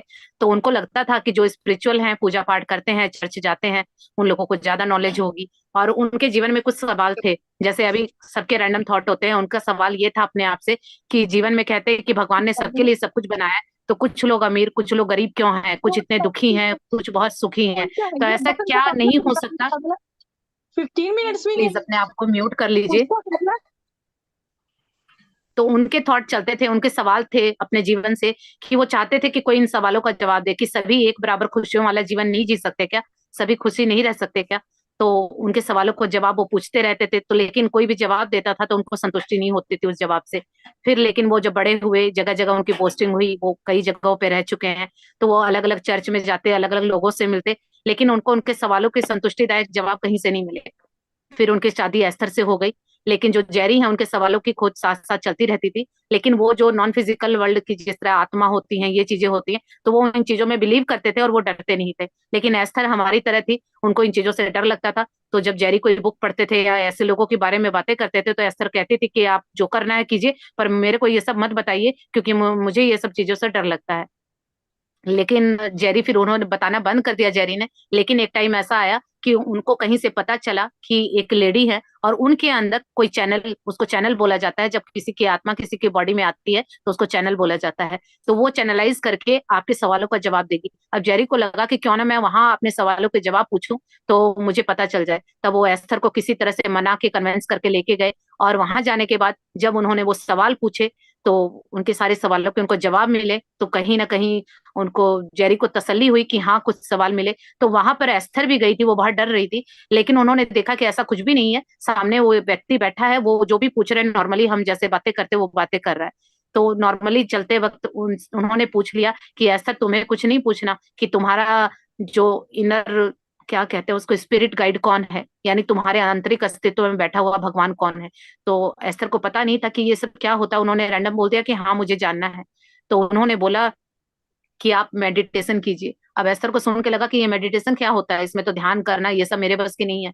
तो उन्होंने बोला कि कुछ नहीं करना है, आपको सिर्फ 15 मिनट एक शांत जगह पे बैठ जाना है और आंखें बंद कर लेनी है, बस 15 मिनट आपको बैठना है और कुछ भी नहीं करना है। तो एस्थर ने सोचा कि चलो ये तो आसान काम है, मैं ये करके देख लेती हूँ।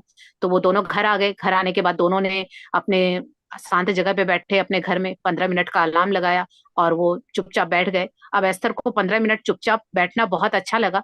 उनको 15 मिनट के बाद जैसे ही अलार्म बजा, तो उन्होंने देखा कि 15 मिनट हो गए और मुझे तो 15 मिनट बहुत अच्छा सुकून मिला। उन्होंने 15 मिनट का अलार्म फिर से लगा दिया और वो वापस मेडिटेशन में बैठ गई। अब ये 15 मिनट भी निकल गए, उनको बहुत अच्छा लगा। फिर 15 मिनट का किया। तो इस तरह से एस्थर को ये चीजें करने में अच्छा लगने लगा। तो उन्होंने ये रूटीन बना लिया कि रोज के वो 15 मिनट मेडिटेशन करती थी। मेडिटेशन का मतलब ये है कि चुपचाप आप बैठ जाइए, कुछ मत कीजिए, विचार आ रहे हैं जा रहे हैं कुछ भी कर रहे हैं, आपको सिर्फ शांत होके बैठना, आंखें बंद करके बस। अब ये करते करते एक टाइम ऐसा आया जब उनको 8-9 महीने ये करते हुए हो गए थे। तब एक दिन एस्थर की जो बॉडी है वो शेकिंग करने लगी, उनकी नोज इस तरह से हिल रही थी जैसे कि कुछ वहां पे कुछ लेटर लिख रहे हों। अब तब उन्होंने, जेरी ने देखा कि ये क्या हो रहा है, तो वो डर गए। और फिर उसके बाद उन्होंने नोटिस किया कि जैसे एस्थर की नोज है वो कुछ लिखना चाह रही है, तो वहां पे लिखा गया था अब्राहम। तो बाद में उन्होंने पूछा, तो फिर धीरे धीरे पता चला कि अब्राहम जो एस्थर के अंदर उनका स्पिरिट गाइड है, यानी उनकी अंतरात्मा है। तो उसके बाद से धीरे धीरे जेरी के प्रश्नों का जो सिलसिला था वो चलता रहा। अब्राहम एस्थर की बॉडी में आते थे और जैसे ही एस्थर ध्यान करती थी, 3-4 लंबी गहरे सांसें लेते थे, तो अब्राहम उनकी बॉडी में आते थे और फिर वो बोलने लगते थे और जेरी के जो प्रश्न होते थे वो जवाब देते थे। तो ये सिलसिला उनके घर में चल रहा था। उनकी सारी समस्याओं के हल उनको मिल गए। फिर धीरे धीरे उन्होंने सोचा कि क्यों ना हम दूसरों की मदद करें। तो उन्होंने अपने फ्रेंड्स रिलेटिव के बारे में भी कुछ पूछा। अब्राहम ने बिल्कुल सही बताया, उनको भी फायदा हुआ। तो धीरे धीरे उनको लगा कि ये चीजें हमें बाहर दुनिया को भी बतानी चाहिए, इससे सब लोगों का भला होगा।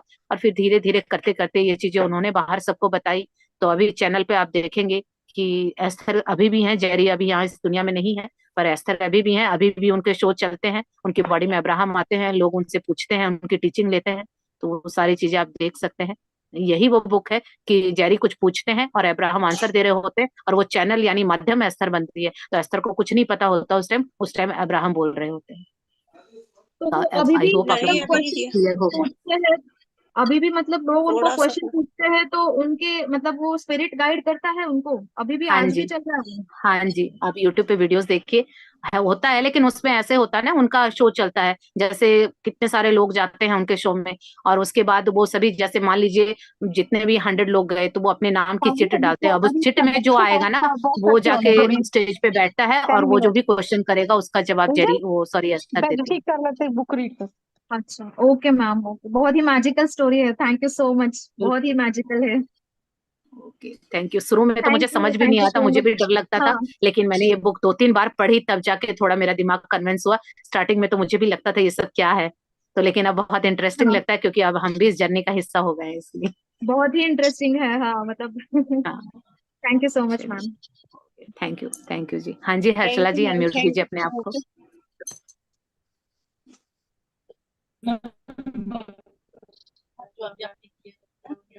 वॉइस नहीं आ रही, आपकी वॉइस ब्रेक हो रही है। अभी आ रही वॉइस? हाँ, अब आ रही है, बोलिए। हेलो। हाँ, हाँ जी, तो बोलिए, अब आ मैम रही जैसा आपने बोला ना अभी कि मेरा क्वेश्चन था, आपने क्लियर कर दिया कि मेडिटेशन करते टाइम सिर्फ शांत बैठे रहना है, आपको कुछ नहीं करना है। वही है। क्वेश्चन था कि कुछ सोचना चलिए। है, विचार तो आते हैं। हाँ, क्योंकि अभी हम क्या करते हैं तो ना, मुझे कुछ जबरदस्ती बैठते हैं या कुछ पूछते हैं, नहीं, वो पूछना उछना जब होता है जब आपका कनेक्शन बैठ जाएगा। अब शुरू वाले दिन ही आप लग जाएंगे क्वेश्चन आंसर करने, और अभी तो आप जानते भी नहीं है अपने आप को, तो इसीलिए पहले अपने आप को जानने में टाइम दीजिए, उसके बाद फिर कुछ भी पूछेंगे तो अपने आप आपको आवाज मिलेगी, और अपने आप आपको गाइडेंस मिलेगी। तो पहले तो अपने आप से दोस्ती बनाइए। एस्थर भी 15 मिनट का रोज विदाउट एनी स्किप डे उन्होंने कंटिन्यू किया, तब जाके 9 महीने के बाद, 8-9 महीने उनको कंटिन्यू हो गए थे, तब जाके उनको अब्राहम का वो सारी चीजें उनको समझ आने लगी थी। हाँ जी। तो अब सिर्फ हाँ ध्यान लगा के बैठना है बस। ओके जी, thank you so much ma'am. Thank you so much. आप सभी लोगों का बहुत बहुत थैंक यू, इतने पेशेंस के साथ थैंक मुझे यू सुनने दीदी, के लिए, थैंक यू। क्योंकि सुनना सबसे बड़ी कला है। तो आप लोग इतने ध्यान से थैंक मुझे यू सुनते हैं, और बार बार अभी भी मन नहीं भरता तो वीडियोस सुनते हैं, तो उसके लिए तो दिल से थैंक यू, बहुत सारा थैंक यू और प्यार। Thank you so much. Thank you ma'am, thank you, thank thank you you. Ma'am. मतलब ये